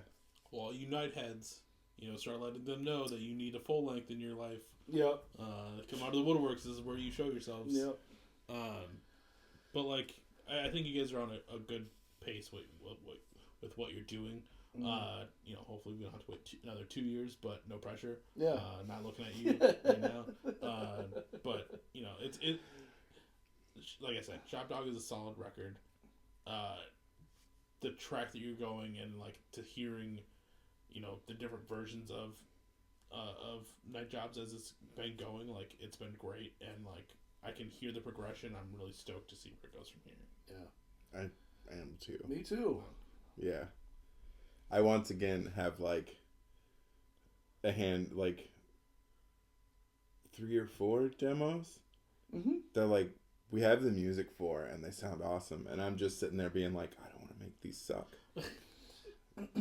They're awesome. How can I make this anything I'm going to sing over it? Not make it suck. Can't suck.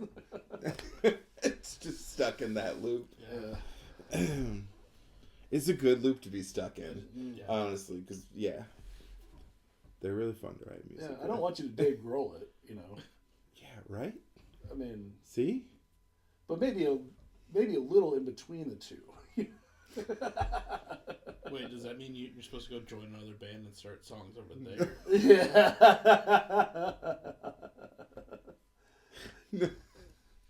I think that This was is it, huh? I think that was a dig at the Foo Fighters. Is how I took that. That he's phoning it in a little bit. Yeah. Well, maybe. Hey, look, she's gonna get half, so you better keep phoning it in. Oh my god!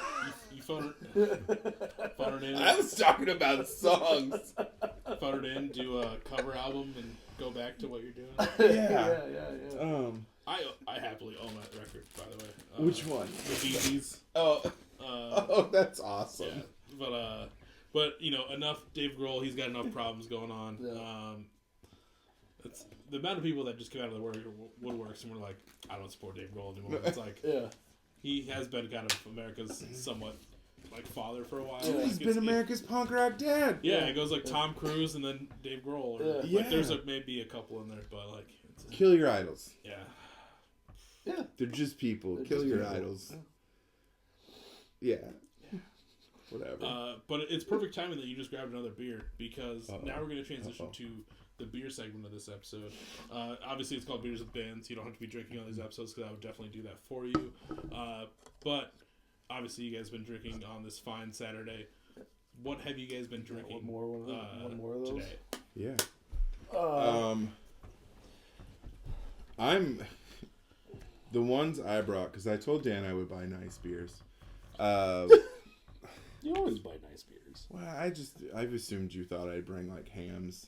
Oh. I did look for Lone Star, but I honestly thought Lone Star was going to show up just because of, like, I think one of the posts you guys made. oh yeah, that was me. Mm-hmm. Yeah, it's my national beer, you know. Mm-hmm. Anyways, so I walked into the liquor store also wanting coffee, and I went with the first one I could see that I trusted. And that was First Call Modest. Okay. Yeah. So cold brew coffee, and then I brought a couple Uda pills to give to Dan. It's Oktoberfest season. This is delicious. And then there was Uda Pills Hellas. Yeah, That was good. Yeah, that one's really good. Yeah.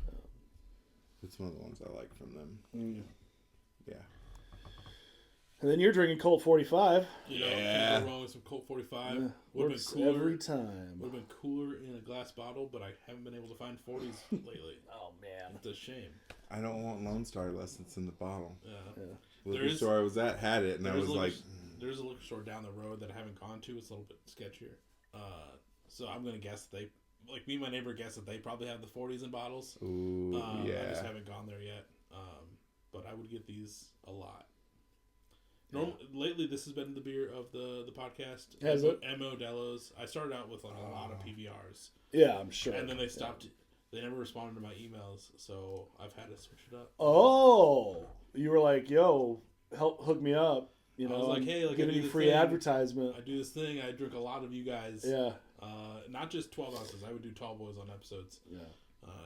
as one should. Mm. I know a guy who might be able to send you in the right direction. Yeah, we're yeah. gonna talk after this. Yeah. But no, all these are solid options. I know I've been to Modest a couple times, been to Uda Pills a couple times. That's the other thing I need to do is hit up these local brewers. And Yeah, see if for sure. they would be down to sponsor. I'm 'cause, sure that they would. I'm sure if you talk to Dan at Falling Knife, he would be able to hook you up. yeah. My partner works at Uda Pills, Yeah. so Yeah. I'm probably a little bit spoiled. You definitely are. It's like Yeah, normal beer to me Yeah. that I'm not like a beer fan. I really like Uda Pills, and I'm gonna blank on the name. It's right in Uptown, not Uptown. It's in North Loop. Not Modest. What is that? Fulton? No, That's right there too. Yeah. It's like on, I think it's 5th.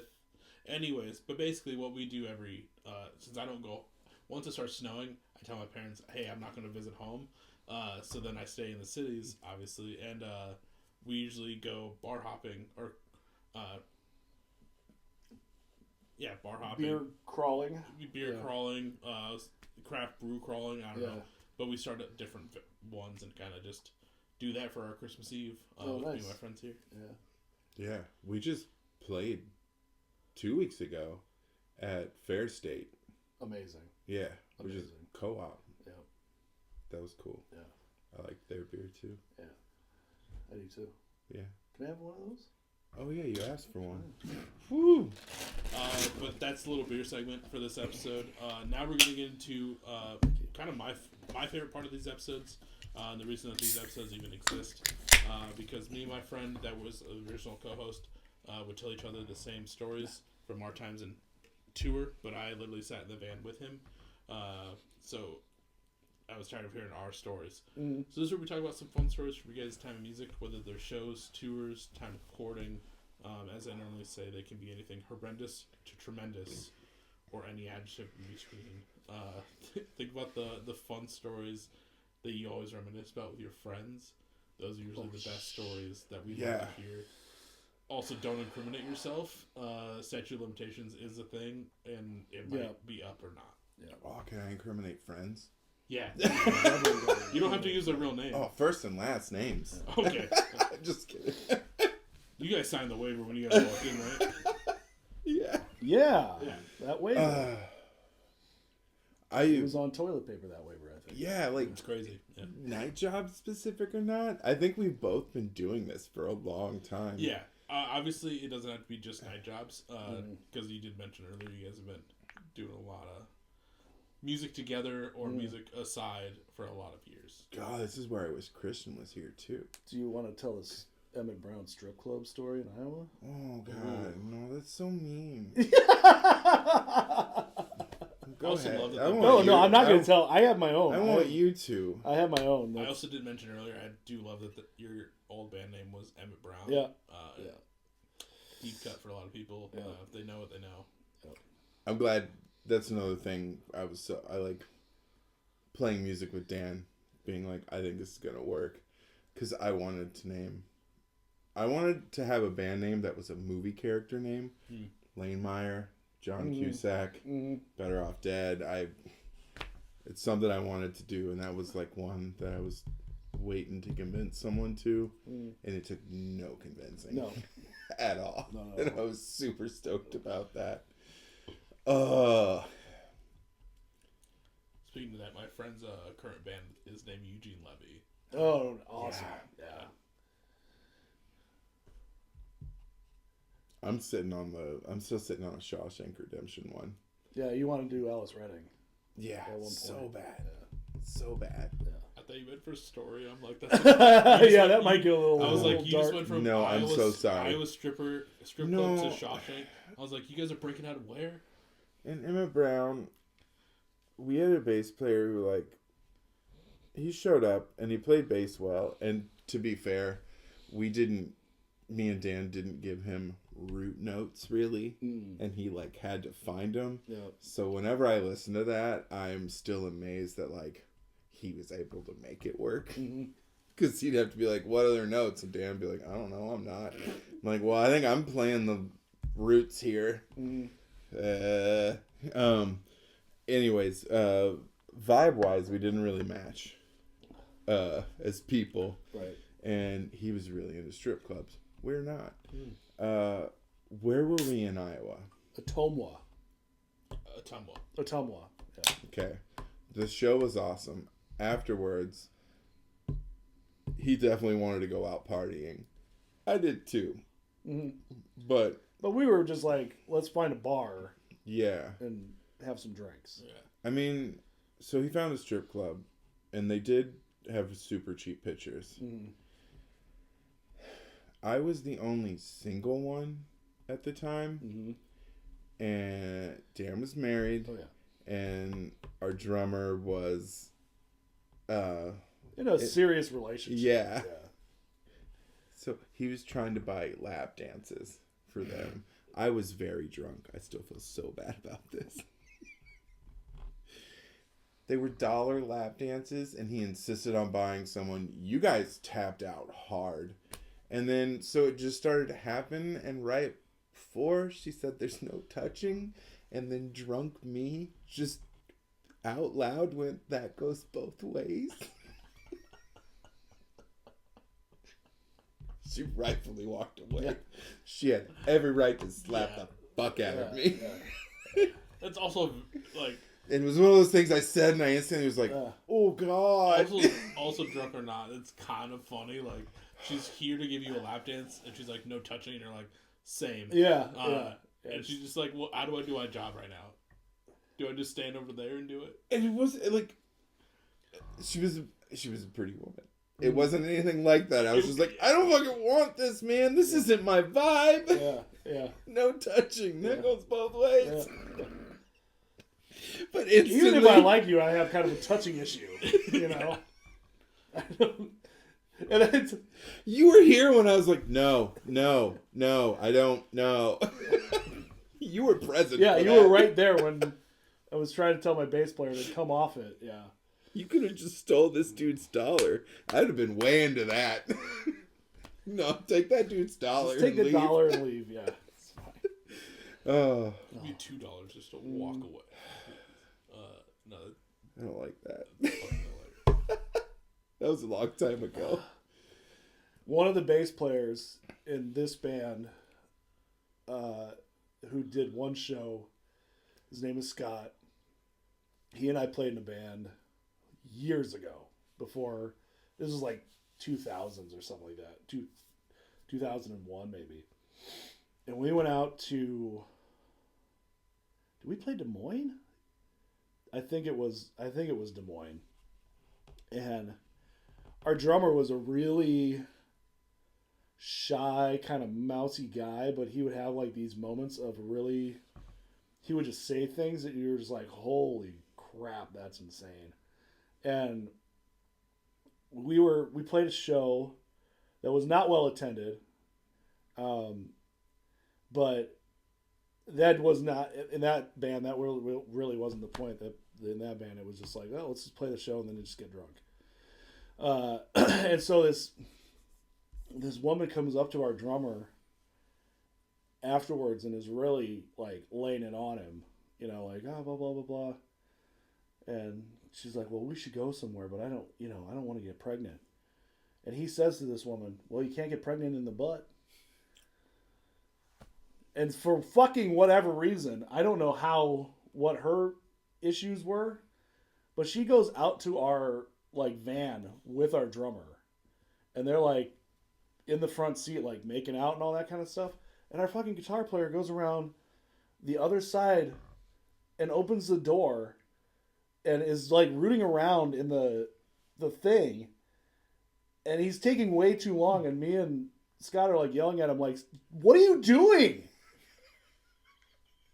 What are you there's nothing there that you want to see. Get out of the van, dude. I'd be that asshole. Yeah. I need my fucking hoodie. No, that was what it was. No, she was... Whatever. They were making out. And she goes, I don't think we should go any farther because I don't want to get pregnant. And he says, well, you can't get pregnant in the butt. And she jumps out of the van and runs back into the club. Yeah, that was... Good for that lady. That was Good for that lady. Yeah. Good for your friend just not caring about the vibe, too. Yeah. I don't know, man. I need something. So figure something else out. This is like, and that's, you hear all of the stories from like bigger bands that, are excess and strippers and ladies in clubs and all that kind of stuff. And it's like, that has just never been my, other than some awkward moments, that has never been my experience with this whole thing. It's not why I started playing guitar or playing music or being in bands. A lot of people will be like, oh, I started playing guitar because I wanted girls. I'm like, that wasn't ever it for me. That's not going to work. Yeah. And like, growing up in the 90s, like that was the moment where you started playing in bands in the 90s and women had figured out just like what colossal dorks musicians are, and like how flaky we can be. One time in a band from Texas, we were called Waiting on Wednesday. Mm-hmm. Wow. My cousin Chad played bass in this band, and me and him are more like brothers than cousins. And oh, it's so bad when you're like all high school and family friends and you're in a band. It's just the amount of shit you can give people is like a bar that you cannot do in other places. My cousin, no, sorry. I had to pee real bad. And our drummer was driving. And we were already behind schedule going from Corpus to Austin. And he goes, we're not stopping. Well, I'm about to piss my pants. He's like, throws back an empty, like, big gulp container. Yeah. And right when he did that, the other guitar player realized that I was going to pee in that. And, like, he, before anything happened, kind of went, ooh. Oh, no. So he looked away, and I filled it up, and the fact that I filled up the whole container had my cousin fucking laughing hysterically while the other dude's sitting there like, which is making my cousin laugh harder. Gosh. And then I, for some reason, was like, what do I do with it? They would throw it out the window. And right as no lid. Yeah. I didn't put the lid back on. My cousin is Not that I know. Not that I don't think that it would have mattered anyway. Yeah. It would have a little bit. Really? There was a lot of foam. And right as it got hit towards the window, air. No. Cousin laughing. No. Right in his mouth. No. Throw up. No.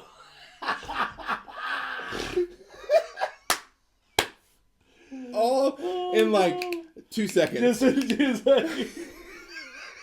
How did you guys stay on the road? I would have just been. Yeah. I would have been losing my mind. You guys just started spitting. Yeah. Found water and just started spitting. Yeah. Dude puked into his hat and threw it out the window. Quick succession, just a lot of body things happened. Yep. So we had a similar situation on one of our runs, and it was actually funny enough. We were coming from Des Moines to Minneapolis on a stretch of 35, which even this would have been like 2013, 2014, even 10 years ago. Construction for no reason. Oh yeah, absolutely. Yeah, of course. Of course.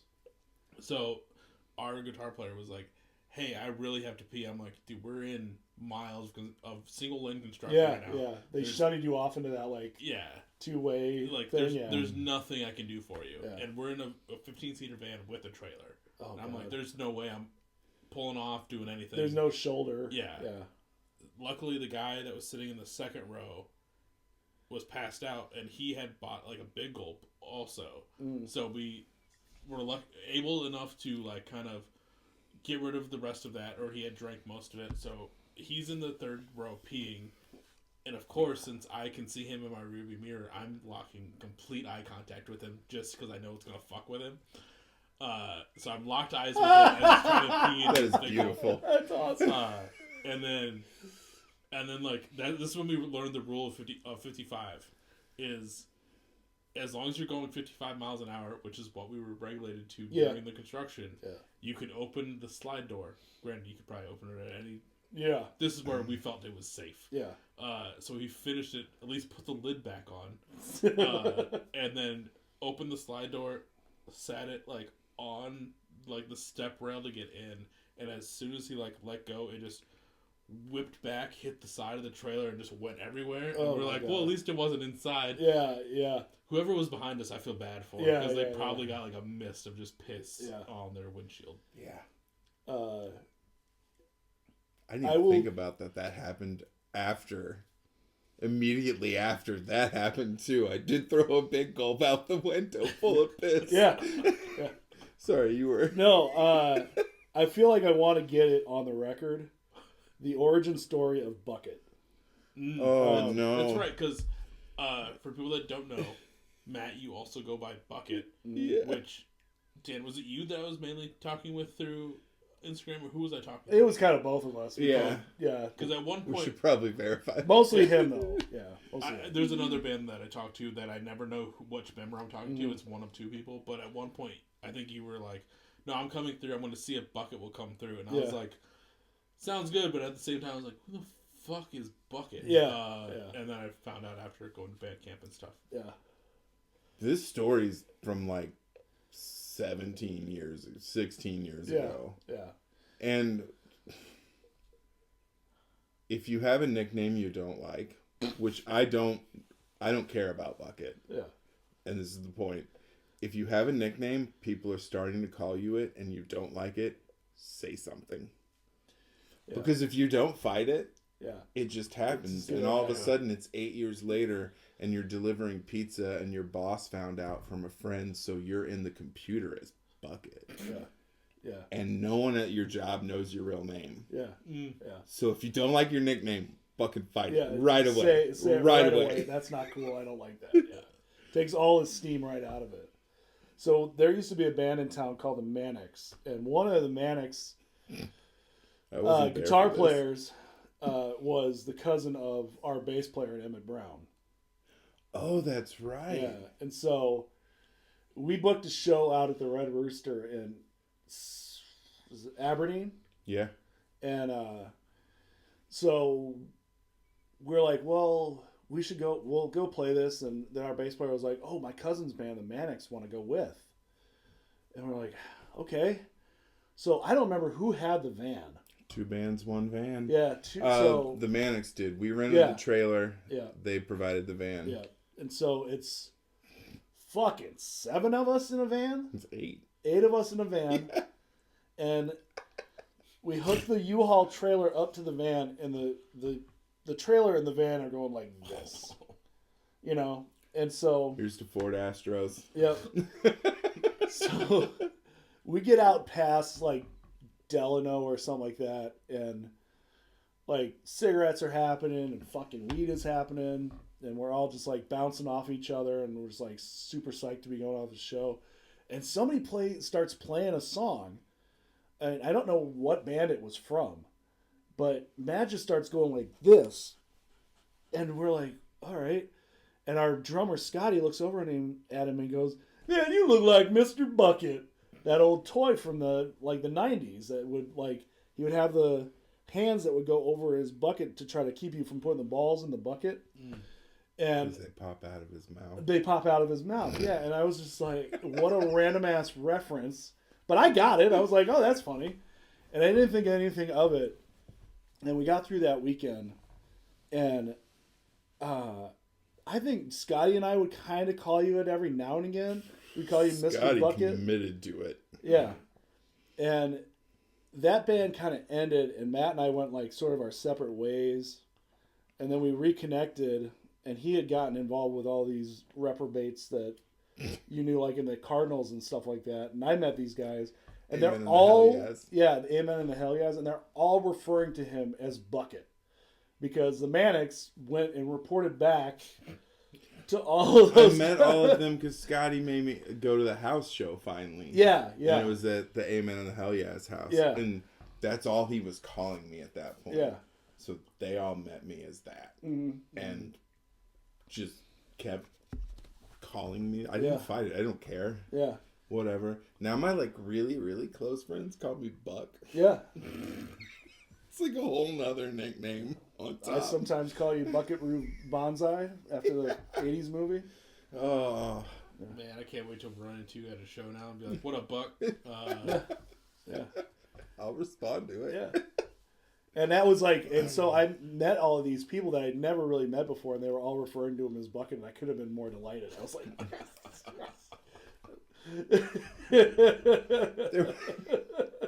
there was a point in time where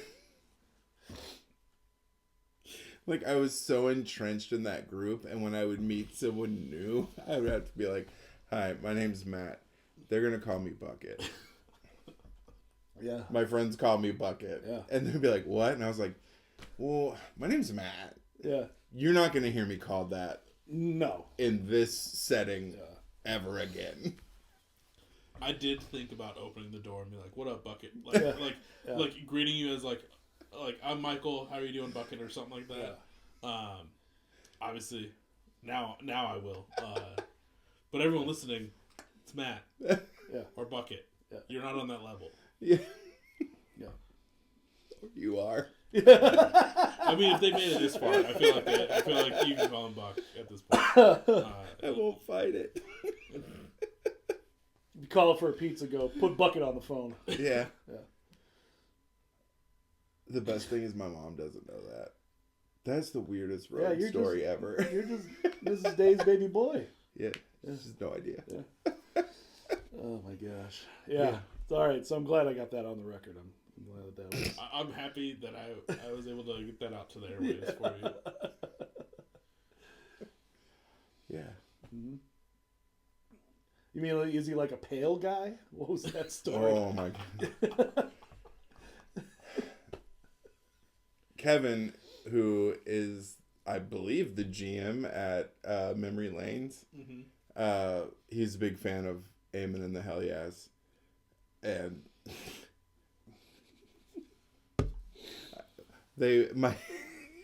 our drummer and him used to work at the Electric Fetus, and I would pick Tyler up for practice all the time.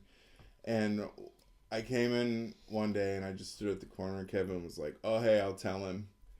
And he like walks kind of to the back, and he's pretty sure he thought he was out of earshot. And he was like, "Hey, Tyler, your friend like Pale is here, or whatever you guys call him." And I just like burst out laughing because that was the funniest shit Yeah. Your friend Pale or something, whatever you call him. It's like such an older person thing to do too, is just to like get it wrong by just like one synonym. Yeah. And with defiance. Yeah. Like, I'm not retaining playing that this information. fucking game with you fucking Yeah. pricks. Like that shit that I could see like Red Foreman saying. Yeah, oh yeah, yeah. Your friend Hale is here for you. Whatever the fuck. Oh, Kevin God. is kind of the punk rock Red Foreman. Oh, that's perfect. He's a supportive parent, but he will make fun of you. Oh, rad. Hell yeah. Yeah. Oh, those are great stories. I'm happy that I got to hear the origin story of Bucket. So that's kind of cool. Yeah. If I remember to even call you that next time I see you, because I'll probably end up being like, your name is, because I've done that multiple times because I forget names super easily. No matter who's been on the podcast. That was, Oh, I get it. Shout out to Ear Coffee Dudes. I was at a show and they came up and were like, they've been on the show because I don't know if you guys know of Ear Coffee from the Twin Cities. They're also in National Park Service. We've wanted to play. play. Okay. We've wanted what? So we've wanted to play. Yeah. Well, I will get you contact if you want. But Ear Coffee is killer. National Park Service is killer. Yeah. Two of the members are part of Ear Coffee. But I've had the whole band on, and they came up to me at a show. It's been a few months, but they're like, "Aren't you Michael?" And I'm like, yeah, you're and I couldn't pinpoint it. But it was also like one of those moments where I was, like we talked about earlier, where I'm at a show and I don't talk to anyone because I'm super introverted, but I happen to be just wearing the exact shirt for my podcast anyways. It's a really double-edged sword on my part. So I'm not drunk enough to remember who they are or talk to them. Mm-hmm. And then they come up to me and I'm like, oh, fuck. People are talking to me. What do I do? Shout out Your Coffee. But no, those are great stories. Loved every bit of it. God, I like that we both had piss stories on 35. Yeah. Crazy. Yeah. When you guys mentioned just a 35, river of piss down 35. Degenerates and vans. Some people think that's manure. We really know what that is. Oh, that's funny. Sorry. We have a stronger bond than most. Yeah. Sorry, Tim. I don't know. Piss pals. Yeah. Great stories all around. I like to end off these episodes on like a high note. I know we're already feeling loose. We're feeling great anyways. Pretty fucking high right now. Bro, same. There was a point, if people remember, like 20 minutes ago where I just said the same sentence 4 different times. But my last question to the two of you is, from your time in night jobs, what has been your favorite moment that you've experienced so far?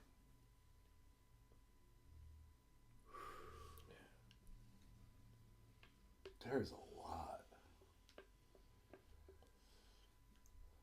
I know one. Okay.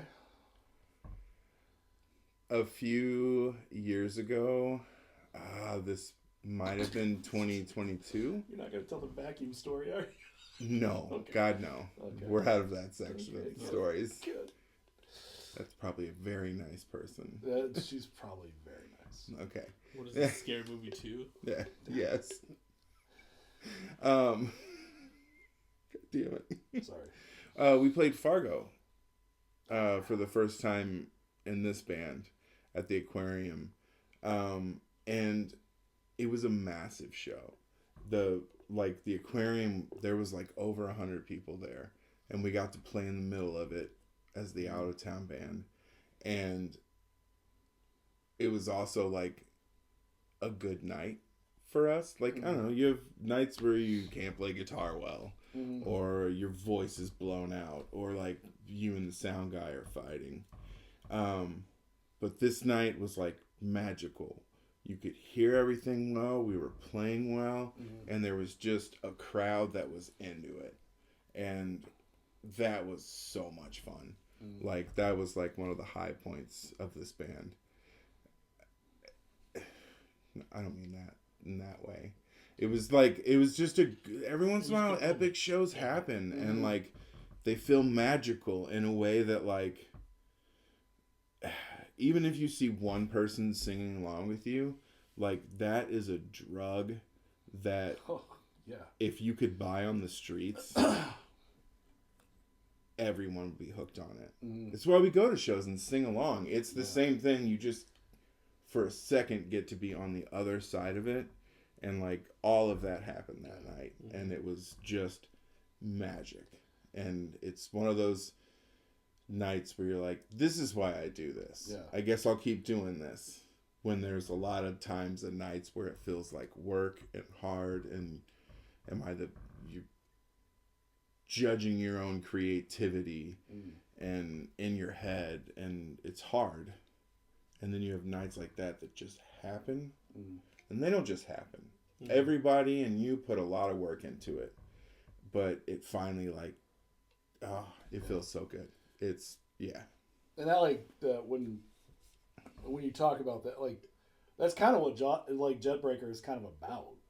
You know, is getting that, finally feeling like sort of that payoff of, like, I'm connecting with people, and I don't really want to deal with whatever's going on over here right now. I just want to enjoy this moment, you know? A friend forcing you to. Yeah. That's what Jetbreaker is about. I got to play basement. It was acoustic.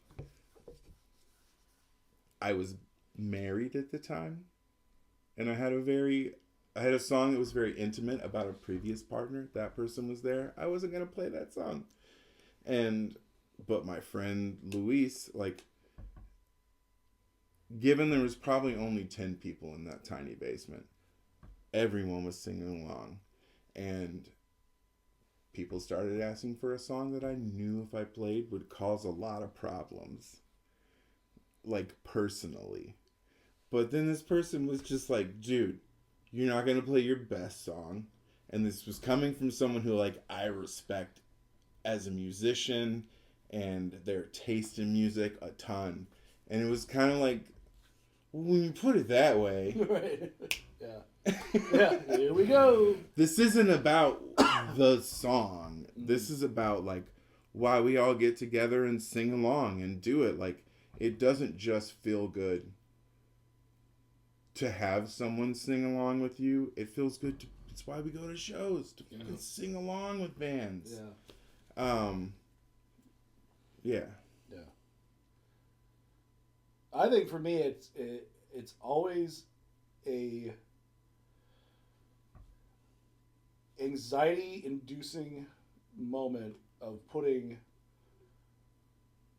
2, 3, 4, 5 people in a room together, and seeing how they can, if they can gel, if they have the same goals and the same, if they're on sort of the same page and all that kind of stuff. And I think when Matt and I and Christian got together, of course there was like a feeling out period and all that kind of stuff, and you get kind of past that, and then you go, well, can we all be locked in a van for a weekend and play shows and not get on each other's nerves and not fight or whatever, and Or handle those fights like adults. You know, there are going to be times where I'm not going to be in a great mood, or Matt's not going to be in a great mood, or Kristen's not going to be in a great mood, and it's how we navigate that.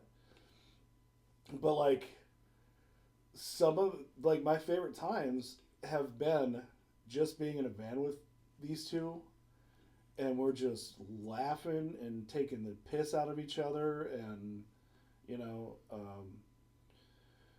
and that like really I mean like that's like the next step to being in a band, is if you can get along when you're away from home and you have like all these responsibilities back at home, and you're taking yourself away from those, and can you get along with these people well enough that it's not only manageable but it's actually enjoyable.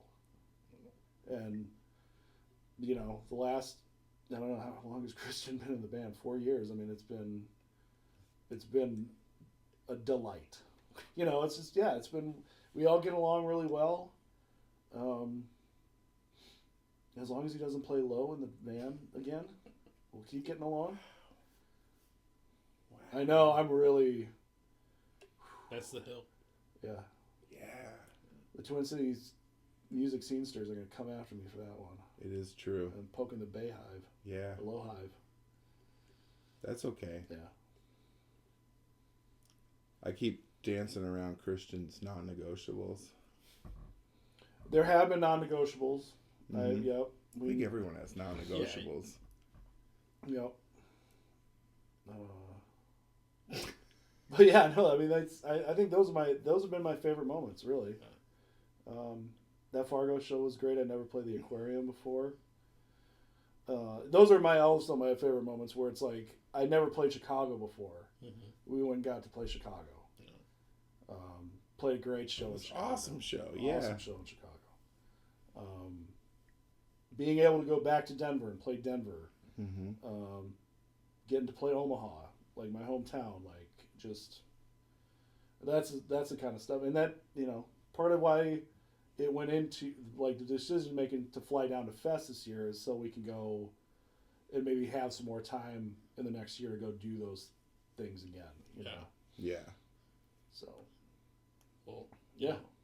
Depending when you guys come back on next, I'm stoked to hear more fun moments. Like I love, like, one thing I always reflect on is like being on tour with my friends was fun. Mm. Playing the shows was fun or whatever, because I mean I didn't play. I just stood at the merch table and like drank the drink tickets that I was given. Yeah. But being in the van, that's the shit I miss. Is just fucking around in the van for 6 to 8 hours a day before a show with your friends, and like. Yeah. I hope you guys have more of those moments coming up. Whenever you go see a band and they're not from where you are, like, just know that, like, how awesome that show is, it's like 40% of it for them. And it's an amazing 40%, but if they're a lucky band, the 60% is just, like, being on a road trip with, like, awesome friends. Yeah. Like... Yeah.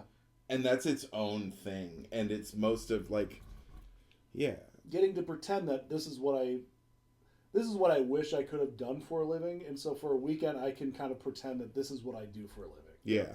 You know? Yeah. So. And also that it's mostly just waiting to wait. Yeah, waiting to wait. You sit in a van, you wait to get there. Yeah. You show up at the venue, you wait to get... You wait to load in. Yeah. Then you wait to sound check. Then you wait for the doors. Then you wait for the bands to play. or you're late to load in, and then you just wait to play. And then you get screwed over. But we are chronically early. I mean, that's good. That's good. We were very close. Yeah.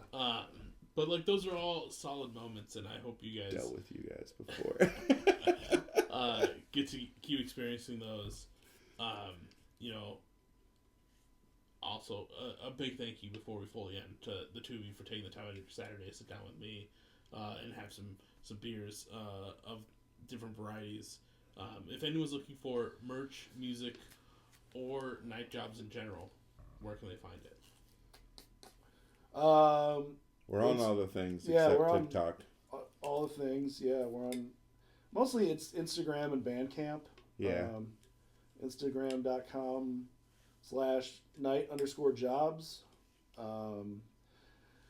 I did a cursory search of our band name this week on Google, and that seems to be.